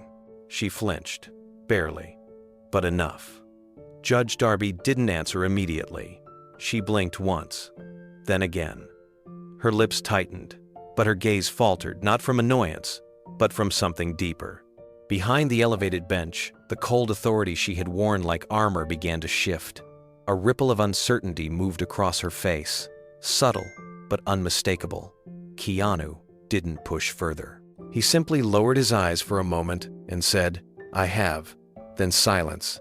You could have heard a pin drop. "I was 11, he said quietly. "The first time I knew what injustice felt like. My best friend died in an accident that should never have happened. The person responsible walked away. No consequences, no accountability, just silence. That silence stayed with me. It's part of why I started this company." He looked over to the jury, not with pleading eyes, but with calm sincerity. "You don't forget that kind of pain. You either become bitter, or you try to build something better. And I chose the second path. Every sensor we designed, every safety algorithm, every late night spent running tests, was about making sure no kid, no family, ever had to go through what I did. That's what drives me. That's why I'm standing here." He paused again. "I'm not saying we're perfect, no system island, but the one involved in this crash did exactly what it was built to do. It assessed a danger, a collapsing lamppost, and made a split-second choice, a choice that didn't destroy a family, but saved one." His voice remained steady, not a single word raised. It was the absence of force that made his statement so powerful. And maybe the evidence hasn't been allowed to speak, but the people have. Lucia did. So did Dr. Moreno. And so have the thousands of families who've used our vehicles without incident for years. I just ask, let that count for something." He stepped back from the center of the courtroom and returned to his seat beside Valeria. He didn't glance around for approval. He didn't check reactions. He simply sat down, hands folded, eyes steady. The room was frozen. The jury looked stunned. One woman dabbed her eyes with a tissue. A man in the front row shifted uncomfortably, as if something inside him had just cracked open. Judge Darby gripped her gavel but didn't use it. Instead, she stood. "We'll recess for 15 minutes, she said curtly, but her voice had lost its edge. She turned without another word and stepped down from the bench, disappearing behind the curtain with her robe billowing slightly behind her. Back at the table, Valeria leaned toward Keanu, whispering, "You didn't just speak. You exposed the fault line." Keanu shook his head. "I didn't do it to win. I did it so someone might finally listen." Down the hallway, Judge Darby stood alone in her chambers, hands shaking slightly as she removed her glasses and stared at the wall. On her desk, a small silver frame faced outward a boy, maybe 10 years old, with sandy hair and braces. Her son, gone for over 2 decades. The car that hit him never stopped. Outside, court staff murmured about what just happened. Reporters shifted their tone. Even Evan Blake, the prosecution's star, sat a little lower in his chair, tapping a pen anxiously against his notes. Something was changing. Something was unraveling. The courtroom had long emptied, and darkness settled over the city like a slow-moving fog. Inside Judge Darby's home office, the only light came from her laptop screen, glowing cold against her tired face. She sat alone, shoulders tense, eyes darting across a series of messages that weren't meant to be seen by anyone else. The inbox was private, but not secure. Subject lines flashed silently. PAC transfer confirmed. Victor's plan final adjustments. Need ruling to delay evidentiary hearing. She scrolled slowly, lips pressed into a thin line. Some messages were direct Victor Darby's name showing clearly. Others were routed through strange aliases, but she knew who they came from. Draytech Auto had many faces, some political, some legal, and some wearing the polished smile of her former brother-in-law, Victor, who had never forgiven her for exposing his embezzlement years ago. But this time, he hadn't come at her with lawyers. He came with an offer. He knew she was up for re-election, knew the campaign fund was weak, knew her personal reputation had suffered after a scandal years back, one the public had mostly forgotten, but political enemies hadn't, and he knew how to weaponize all of that. The email that started it all sat unread at the top of her folder. Subject, a way forward for both of us. She opened it now, reading for the 100th time. Clarissa, the public thinks justice is blind, but we both know it can be guided. I don't want a war. I want a reckoning. Draytech has a plan that will deliver both accountability and redemption. You're the perfect face for it. This Keanu case is just the beginning. You handle it right, and the PAC is fully funded. And maybe, finally, you'll stop being the woman who let her career burn over some ancient truth. Let's rewrite your ending. Together, Victor. Judge Darby leaned back in her chair. Her hands trembled slightly. She hated the man, but she hated weakness more. And back then, when she agreed to play along, she hadn't imagined it would get this far. She thought it would be a public slap on the wrist for Keanu, a message to big tech, not a full-scale character assassination. Not a trial that had begun twisting the truth. And now, Lucia's voice haunted her. So did Keanu's question. Have you ever lost someone unfairly? The weight of those words echoed as she opened a document folder labeled Civic Action Funding, contributions tracked to shell groups, bundled donations rerouted through local law firms. Victor had built an entire web of dark money around this case, and she had signed off on most of it, line by line, thinking it was political cover. But something was wrong. A ping echoed from her system. Someone had logged into the same portal. She checked the user access history, an IP from a government domain. She froze. Somewhere across town, in a cluttered office lined with case files and black coffee mugs, Detective Maya Rodriguez stared at her monitor. Her brow furrowed as she clicked through flagged traffic. The anonymous tip had come earlier that day. No name, just a single line of text. Check the pack tied to Judge Clarissa Darby. Look for anything connected to Victor Darby. Start with Draytech. And below it, a link to a hidden folder on a private drive. Maya didn't trust easy, but the evidence was mounting fast. She leaned forward and muttered to herself, "Looks like this courtroom drama just turned criminal." Maya didn't sleep that night. She printed the most damning files and laid them across her dining table, taping together a rough timeline of payments, pressure points, and names. What began as a corruption hunch had become something far uglier, something orchestrated. The re-election fund, the private pack, and the flow of money that somehow connected back to Draytech's lobbying arm. There were even internal memos from Draytech's legal counsel suggesting strategies to influence judicial interpretation using pre-existing personal affiliations. It was all there, disguised well, but not well enough.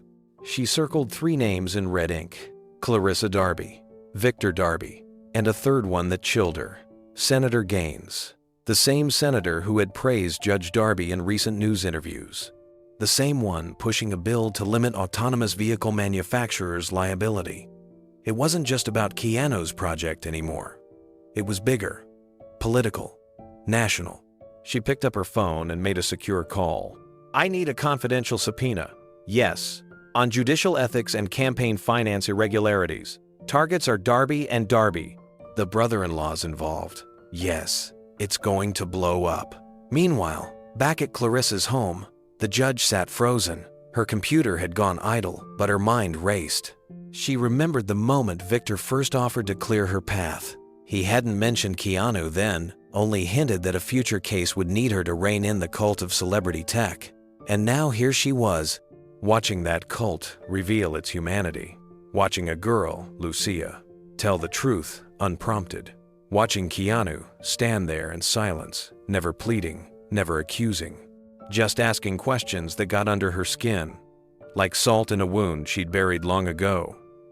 She clicked open one more file, an early report from Dr. Isla Moreno, the one that said, clearly, the car's AI had not malfunctioned, that it had rerouted on purpose, calculating the falling streetlight and choosing to protect the child. That report had been flagged for review by external legal, redacted, then replaced by a later version signed off by Draytech's PR consultant. Her heart pounded. A soft knock startled her. She rose slowly, walked to the door. It was past midnight. A courier stood holding a plain envelope. "For you, ma'am." She opened it as soon as the door shut. Inside was a photograph. Black and white, grainy, from years ago. It showed her with Victor and Keanu, all smiling, all young. It was a tech forum, back before ambition turned sour, before her divorce, before Victor became a shark. On the back, in handwriting she recognized instantly. "We all lose people unfairly. Some just take longer to realize it." No signature, but she knew it was Keanu. Her hand trembled as she folded the photo again, and that's when she knew everything she had, built her rulings, her reputation, even her alliances, was standing on quicksand, and it was starting to sink. Not from rage, from truth. The courtroom was silent as Dr. Isla Moreno approached the bench. The air felt heavier than usual, as if everyone could feel the weight of what was about to unfold. Even the hum of the projector setting up felt louder, more intrusive than it should have. She didn't wear her lab coat today, just a gray blazer over a simple blouse. Her hands were steady, but her eyes revealed something deeper resolve forged in fear. She had almost backed out, almost listened to that anonymous voice on the phone. But then, she remembered Keanu's words again. "We don't just build things, we build hope." Now she stood before the court, a thumb drive in her hand and truth burning in her chest.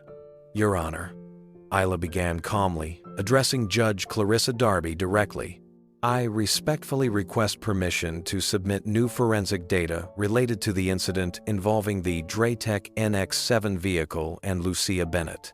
Judge Darby nodded stiffly. "Proceed." The screen flickered to life. A 3D simulation loaded, showing a simplified city block. Vehicles, pedestrians, sidewalks. A trash truck swerved on the far left of the scene.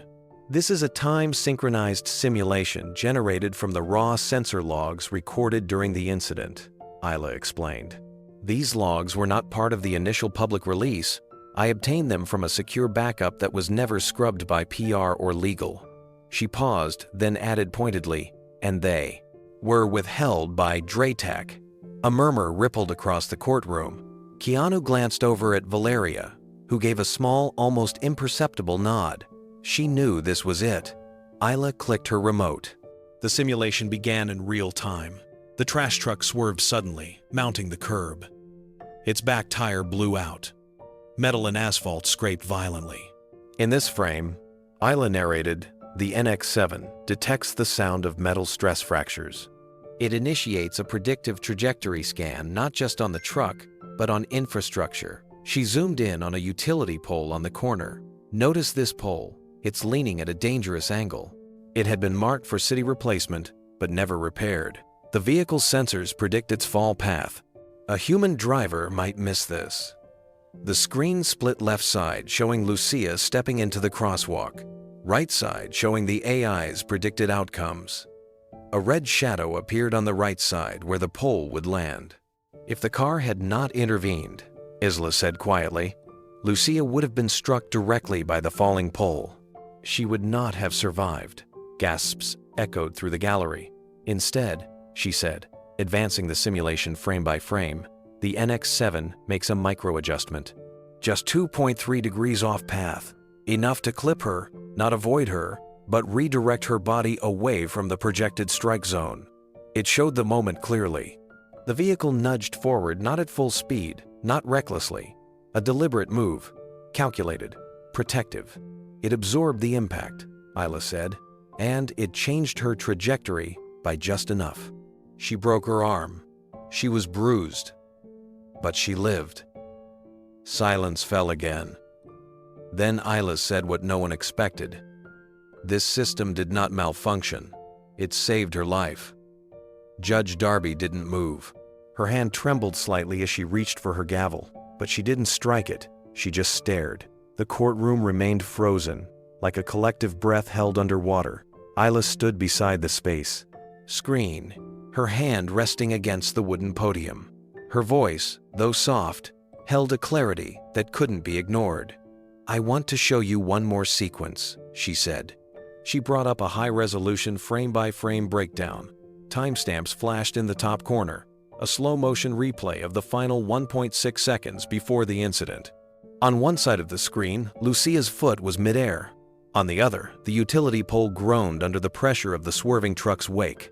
Bolts snapped free in a burst of sparks.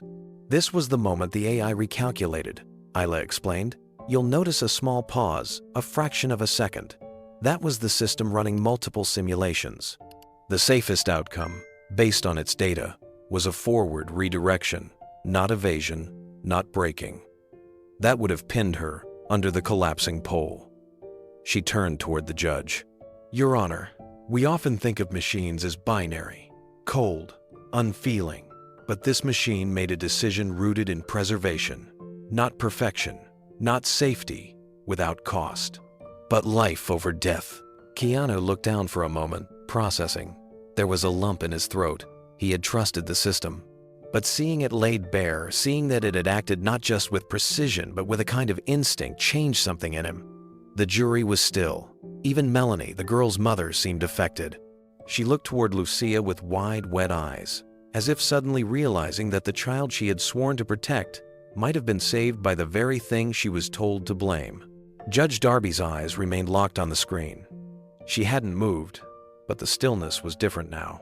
Not authority conflict. Isla continued, showing damage reports from the vehicle. These dents, these stress points, every mark here matches with redirection physics. It means the vehicle angled itself to bear the brunt of impact. It was programmed to sacrifice the vehicle to protect human life, including Lucia's.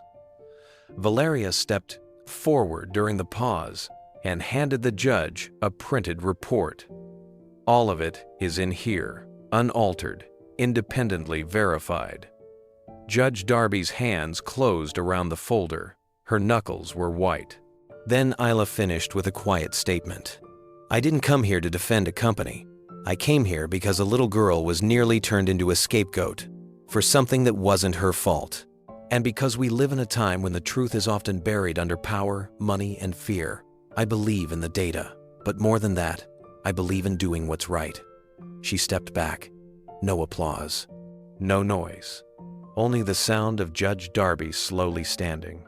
Her eyes now glossed with something unspoken. Guilt or recognition. Her gavel hovered and dropped once. "We'll reconvene after recess," she said hoarsely. But her voice had changed. The courtroom emptied, but her bench remained occupied. She sat alone for a long time, staring not at Isla or Keanu or the jury. She stared at the paused image on the screen. A little girl, mid-step, just before being saved.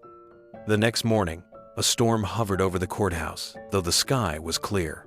Inside the courtroom, tension wrapped around every breath, coiling tighter with every second. Judge Darby sat at her bench, unusually early, already flipping through a folder she hadn't touched the day before. Her face was pale, the dark circles beneath her eyes deeper than usual. Something had shifted. Everyone sensed it. Just before proceedings could begin, the courtroom doors opened with a creak that made every head turn. Detective Maya Rodriguez stepped inside, dressed in a crisp navy blazer, her badge clipped to her hip. She walked with calm determination, holding a sealed manila envelope. Her boots echoed against the floor as she approached the bench. She paused at the railing, waited for the judge to look up. "Your Honor," Maya said, her voice firm but respectful, "I have been authorized to deliver this to you directly." Judge Darby glanced up.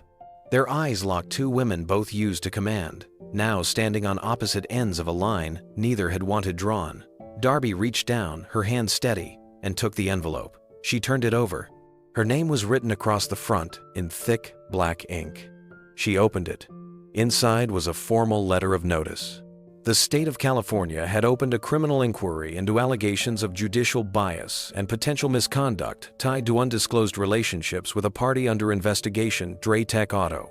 A breath caught in her throat, but she didn't flinch. She looked up at Detective Rodriguez and gave a single nod. Not of defiance, of resignation. The courtroom didn't understand what had just happened yet. But the silence after the exchange was no longer quiet. It was electric. Rodriguez stepped back, took her seat in the public gallery, and folded her arms.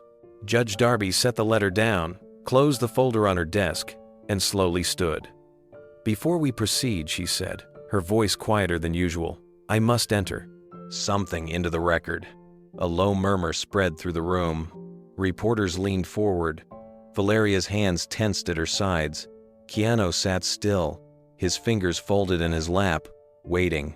The judge took a deep breath. "This court has been made aware of potential conflicts of interest involving my past associations and campaign donors. As a result, any further decisions I make in this case could be perceived as compromised." A gasp from the back row. Camera shutters clicked into overdrive. "I will remain on the bench until a decision is made regarding my status. But from this point forward, all evidence and testimony will be reviewed by an independent counsel appointed by the state." Lucia looked at her mom, confused. Melanie stared straight ahead, frozen in place. But something had cracked in her face, a tremor that had been waiting for the right moment. Judge Darby sat down again. She looked tired. "Miss Torres," she said softly, turning to the prosecution table, "you may proceed." Melanie didn't move at first. Then she stood. But instead of approaching the witness box, she turned to face the courtroom. Her eyes scanned the room, then stopped on her daughter. Lucia gave her a tiny nod, like she was giving her mother permission. And Melanie's shoulders dropped, as if she had just let go of something heavy. "I want to correct the record," she said, voice trembling. "There's something I need to say." Melanie took a step forward. The courtroom was still, bracing for impact. Her voice was uneven, but she didn't back down. "When my daughter was hurt, I was devastated. I blamed everyone. I blamed Keanu. I blamed the car. I even blamed myself." And when Draytech offered help, legal support, resources, even therapy for Lucia, I took it. I was scared, and I was desperate. She turned to face the judge directly, her words gaining strength. They didn't ask me to lie outright, but they gave me a version of the story they wanted me to believe. They coached me through it. They had psychologists and PR people tell me it was better for Lucia not to remember the trauma. And I convinced myself it was true. A few jurors leaned in, their faces suddenly alert. The gallery was holding its collective breath. But then, my daughter started drawing, over and over again. A silver car, a falling light post, and herself standing by a cracked curb. And she wasn't crying in the drawings. She was calm. She told me the car helped her, that it didn't hit her, that it saved her. Melanie's voice cracked. She placed her hand over her heart. She remembered the truth, even when I couldn't. Lucia stood from her seat, walking quietly toward her mother. She didn't speak, she just took her hand. Melanie looked down, tears forming in her eyes. I can't go on pretending. The story I told in court wasn't the full truth. I don't want to be part of something broken anymore. Valeria rose from the defense table. She didn't interrupt, just stood, watching with stunned admiration. Judge Darby didn't stop Melanie either. In fact, she looked away, unable to meet anyone's eyes. From the back of the courtroom, a sudden flurry of movement. Reporters were already texting, whispering to camera crews. The story had just cracked wide open. Not just a high-profile trial, but a case built on manipulation, quiet coercion, and a child's forgotten memory. Keanu didn't smile, but there was a stillness in his expression. Not smugness, just quiet relief. Lucia tugged at her mother's hand and whispered something. Melanie nodded. I'm withdrawing my testimony, she said. And I'm asking this court to allow the truth, not just the legal version, to guide what happens next. Judge Darby stared at her, then nodded slowly. Your request is noted, and it will be honored. The gavel didn't strike. The judge's hand hovered over it but never brought it down. She looked at the girl who had remembered what the system tried to erase, the girl who had spoken. Then the judge said just one thing. This court is now in recess. And with that, the walls that had once protected power and influence began to crack for good. The courtroom had never been this quiet. Not even during the opening statements. Not even when Keanu Reeves walked in. But now, all eyes were on a girl barely 13, standing beside her mother, holding a folded piece of paper with both hands like it weighed the world. Lucia took a breath. Her voice was soft, barely above a whisper, but in the dead stillness, every word was sharp and clear. I wrote this last night, she said. My mom told me I didn't have to read it, but I want to. She unfolded the paper slowly. Her fingers trembled, but her voice steadied. Dear Mr. Reeves, I don't think you're a bad man. A few gasps moved through the room. Melanie covered her mouth, tears springing to her eyes. I think you helped build something that tried to save me, Lucia continued.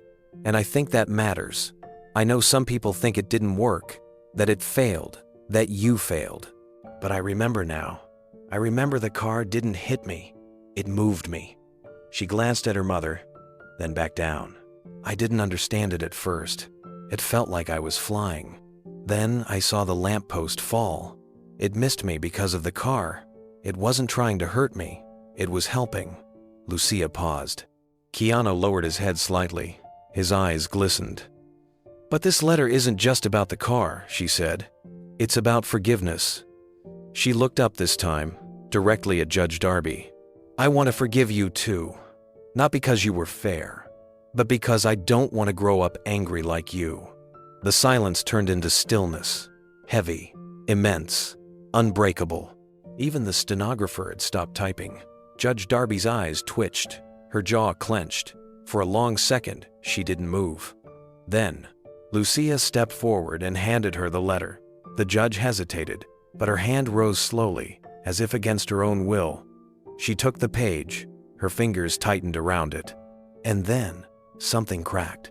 First, her lips trembled, then her chin. Her breath hitched as she struggled to keep her composure, but it didn't hold. Her mask shattered. Tears streamed down her cheeks. She bent her head forward, crumpling the letter slightly in her hands. Her shoulders shook as she wept. Keanu didn't say a word. He didn't need to.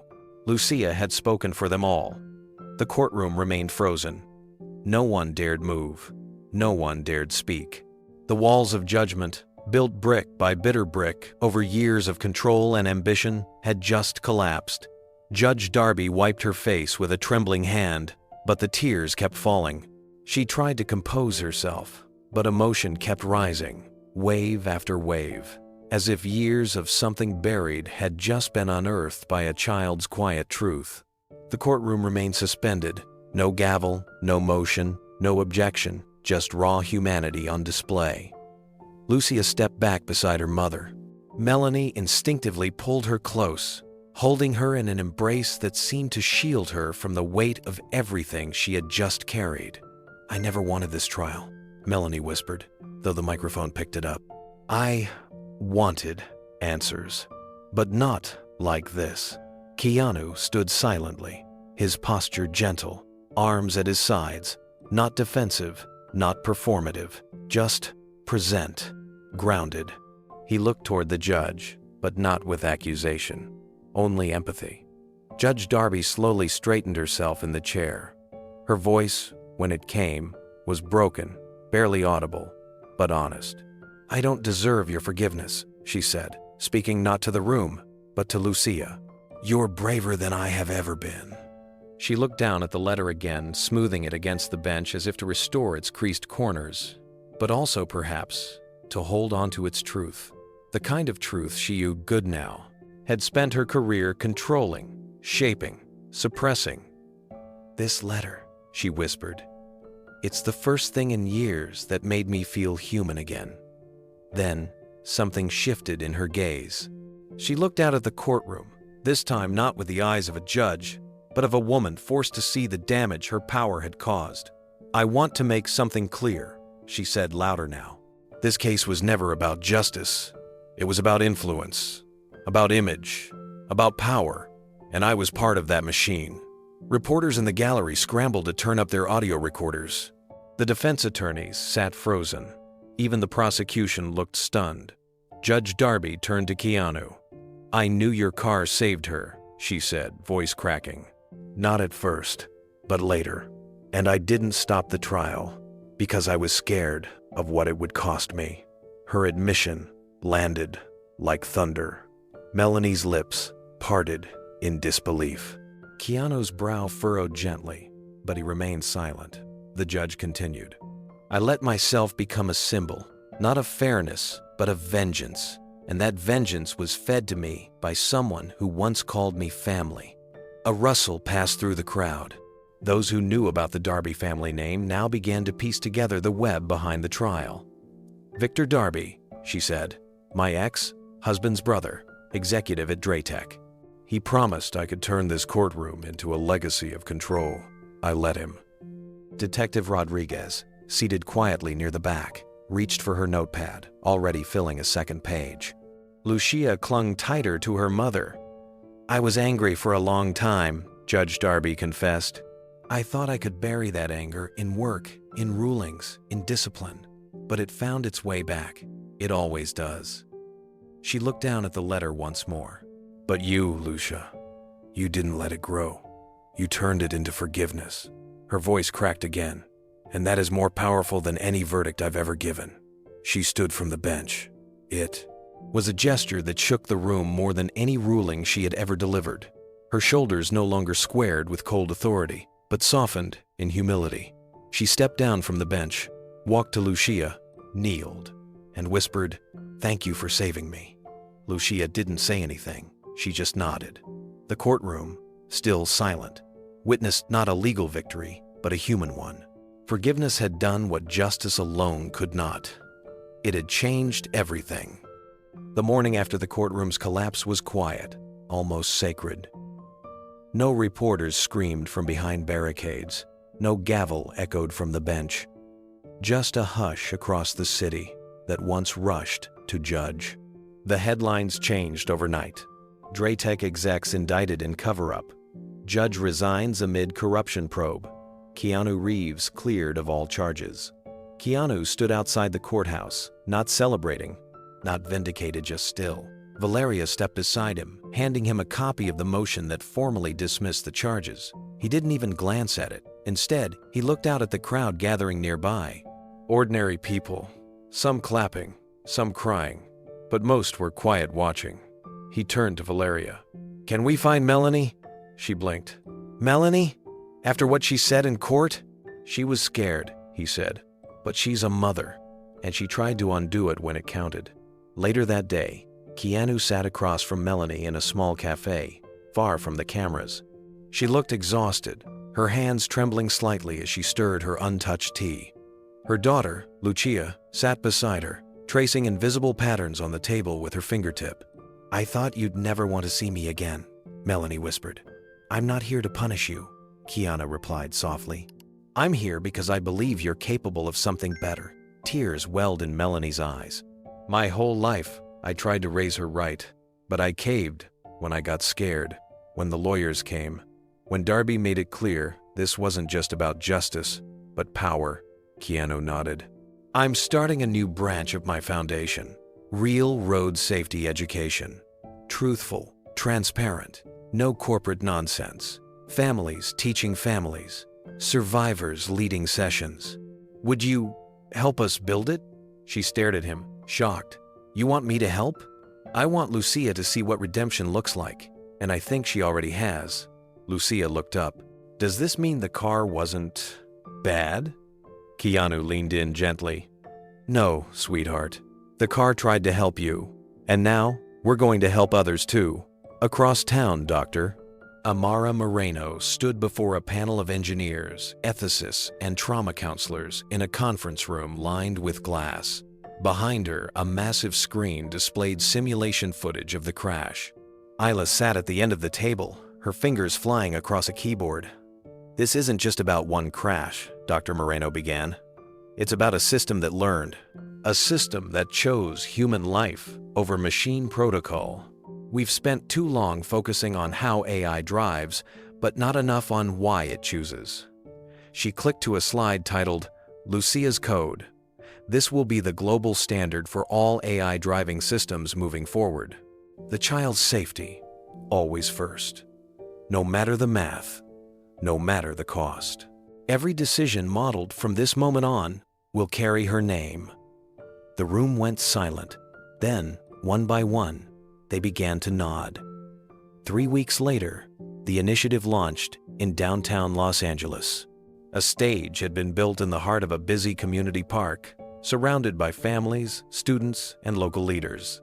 A wide digital banner fluttered above the platform. "Lucia's Code, protecting the future, one child at a time." Keanu stood off to the side, dressed simply in a black blazer and open-collar shirt. He looked less like a movie star, more like a quiet mentor watching something greater unfold. Dr. Moreno was already at the microphone, speaking passionately about the changes they'd integrated: emergency override protocols, context-based decision modeling, bias mitigation, and real-time child detection. "Lucia's voice reminded us," she said, pausing, "that behind every algorithm is a child, a family, a future. That's what this code protects." The audience applauded, but it wasn't until a small figure stepped forward that the energy shifted. Lucia, in a yellow sundress and a cast still on her left wrist, approached, the ribbon in front of the ceremonial car. She held scissors too big for her hands, but she clutched them with confidence. Keanu knelt beside her, whispering, "Whenever you're ready." Lucia looked out at the crowd, took a breath, and smiled. "Thanks for listening to me," she said into the mic. "I'm just a kid, but I remembered things. I remembered the truth, and I forgive everybody who made it right again." She turned to Judge Darby, seated awkwardly in the front row. The former judge had attended quietly, her presence unannounced. Her face was hollowed by resignation, but not shame, at least. Not today. When Lucia handed her a white ribbon with her name embroidered in gold thread, the courtroom ghost became a human being again. "I don't want to grow up angry," Lucia said. echoing her letter. "I want to grow up safe and kind." The crowd fell into respectful silence. Then came the roar of applause. Later that afternoon, back inside the new Vision Circle headquarters, formerly a donated research wing from Draytech, now repurposed for community impact, Keanu sat in a small circle with Melanie, Dr. Moreno, Valeria, and a dozen families impacted by autonomous vehicle accidents. A father shared the story of losing his son when a delivery drone ignored a stop signal. A mother, whose wheelchair-bound daughter had once been overlooked by rideshare AI, described what it felt like to be invisible. Then Melanie stood up. "My name is Melanie," she began. "You know my story, but what you might not know is that it wasn't the machines that failed us. It was fear. It was pressure. It was people like me being too afraid to speak the truth." She paused, breathing in deeply. "Lucia was braver than I ever was. That's why I'm dedicating the rest of my life to making sure no parent, no child, ever feels alone in the fight for safety." The room filled with warmth, not from pity, but from recognition. Survivors were being heard. Engineers were being humbled. And for the first time, the line between technology and humanity didn't divide, it united. Keanu turned to Dr. Moreno. "You're the right person to lead this." She shook her head gently. "Only because you chose to listen." Outside, children played in the nearby lot where once a Draytech prototype had been tested in silence. Now it had become a field for learning, laughter, and light. As the sun dipped behind the skyline, Lucia reached up and took Keanu's hand. "You were the only one brave enough to believe me," she whispered. The sunlight warmed the edges of the windowsill inside Keanu's foundation office. It was quiet, intentionally so. No ringing phones. No clatter of keyboards. Just the soft ticking of a wall clock and the rustle of a page being turned. Keanu sat at his desk, a thick, leather-bound journal open before him. His handwriting was careful, thoughtful, each letter formed with the kind of stillness that only came from someone who had witnessed too much noise. The ink shimmered faintly as he wrote.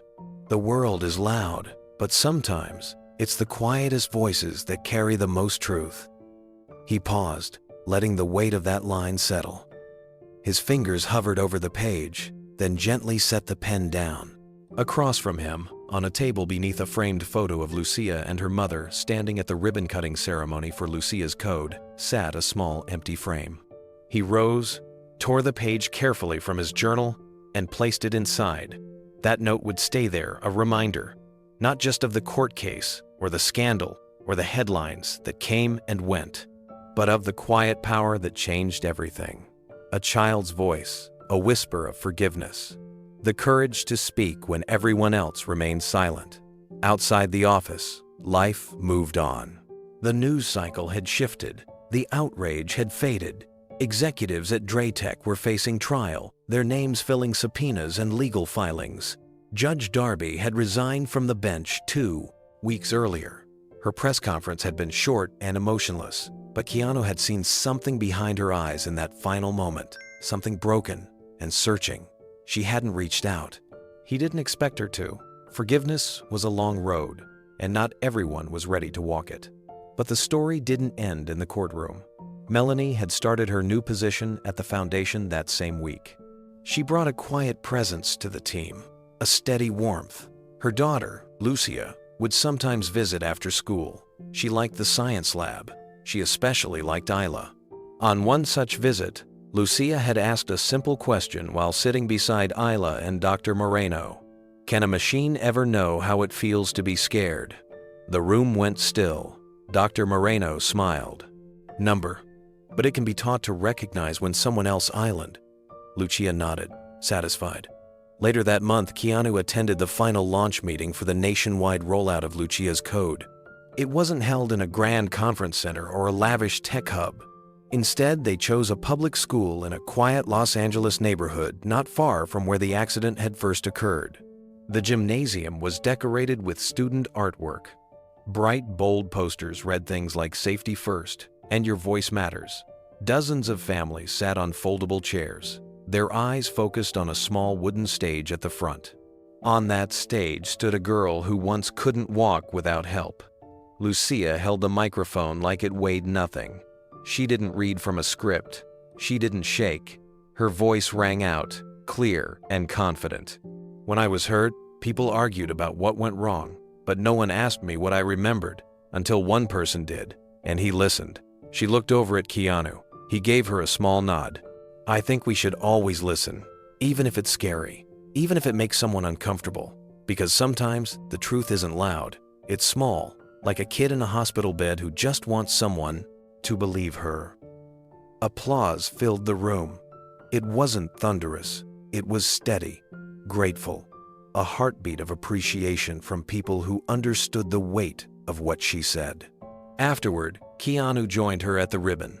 He held one end, she held the other. Dr. Moreno stood behind them, flanked by Isla and Melanie. Cameras clicked, reporters asked questions. But Lucia just smiled and looked up at him. "Thanks for listening to me," she whispered. Keanu's voice was gentle. "You were the only one brave enough to speak."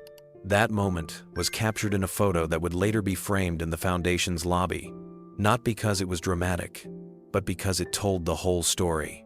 A man whose life had been nearly destroyed, a child who was nearly forgotten, and the truth that found its way through both of them. Back in the office, Keanu stood alone after the event. The lights were low. Outside, rain started to fall, soft and slow. He looked at the frame note again. The words still echoed. The world is loud.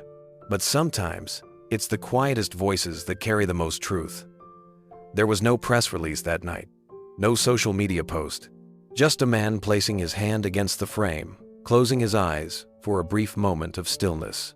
Then he turned, picked up his coat, and walked out into the rain. Days passed. Then, weeks. But something subtle had shifted in the world around them. Draytech's legal downfall sparked a larger conversation across the nation about the ethics of AI, about human oversight, and most importantly about how children's voices, often the smallest in the room, could guide the biggest changes. Lucia's code began appearing in public buses, school transport systems, and autonomous shuttles in test cities across the country. Not just a protocol, it became a movement. Schools began inviting children to participate in safety forums. Libraries displayed posters reminding visitors that listening was an act of love. And at the heart of it all, Keanu stayed quiet. Not absent, but intentional. He didn't take credit, he didn't give interviews. But those who knew him began to understand why the Foundation's newest conference room bore a small brass plaque beside the door. It read only 5 words, "Because a child told us." In voiceover, Keanu's reflection gently closes the story. We must listen when a child speaks, not just with our ears, but with our hearts. Because sometimes the most incredible story isn't written in headlines or echoed in courtrooms. Sometimes, it's in a little girl's whisper that changes the course of a nation. If you believe in second chances and standing up for truth, hit the like button. Comment below. Have you ever been silenced for telling the truth? Share your incredible story. Subscribe to hear more powerful stories of courage and compassion.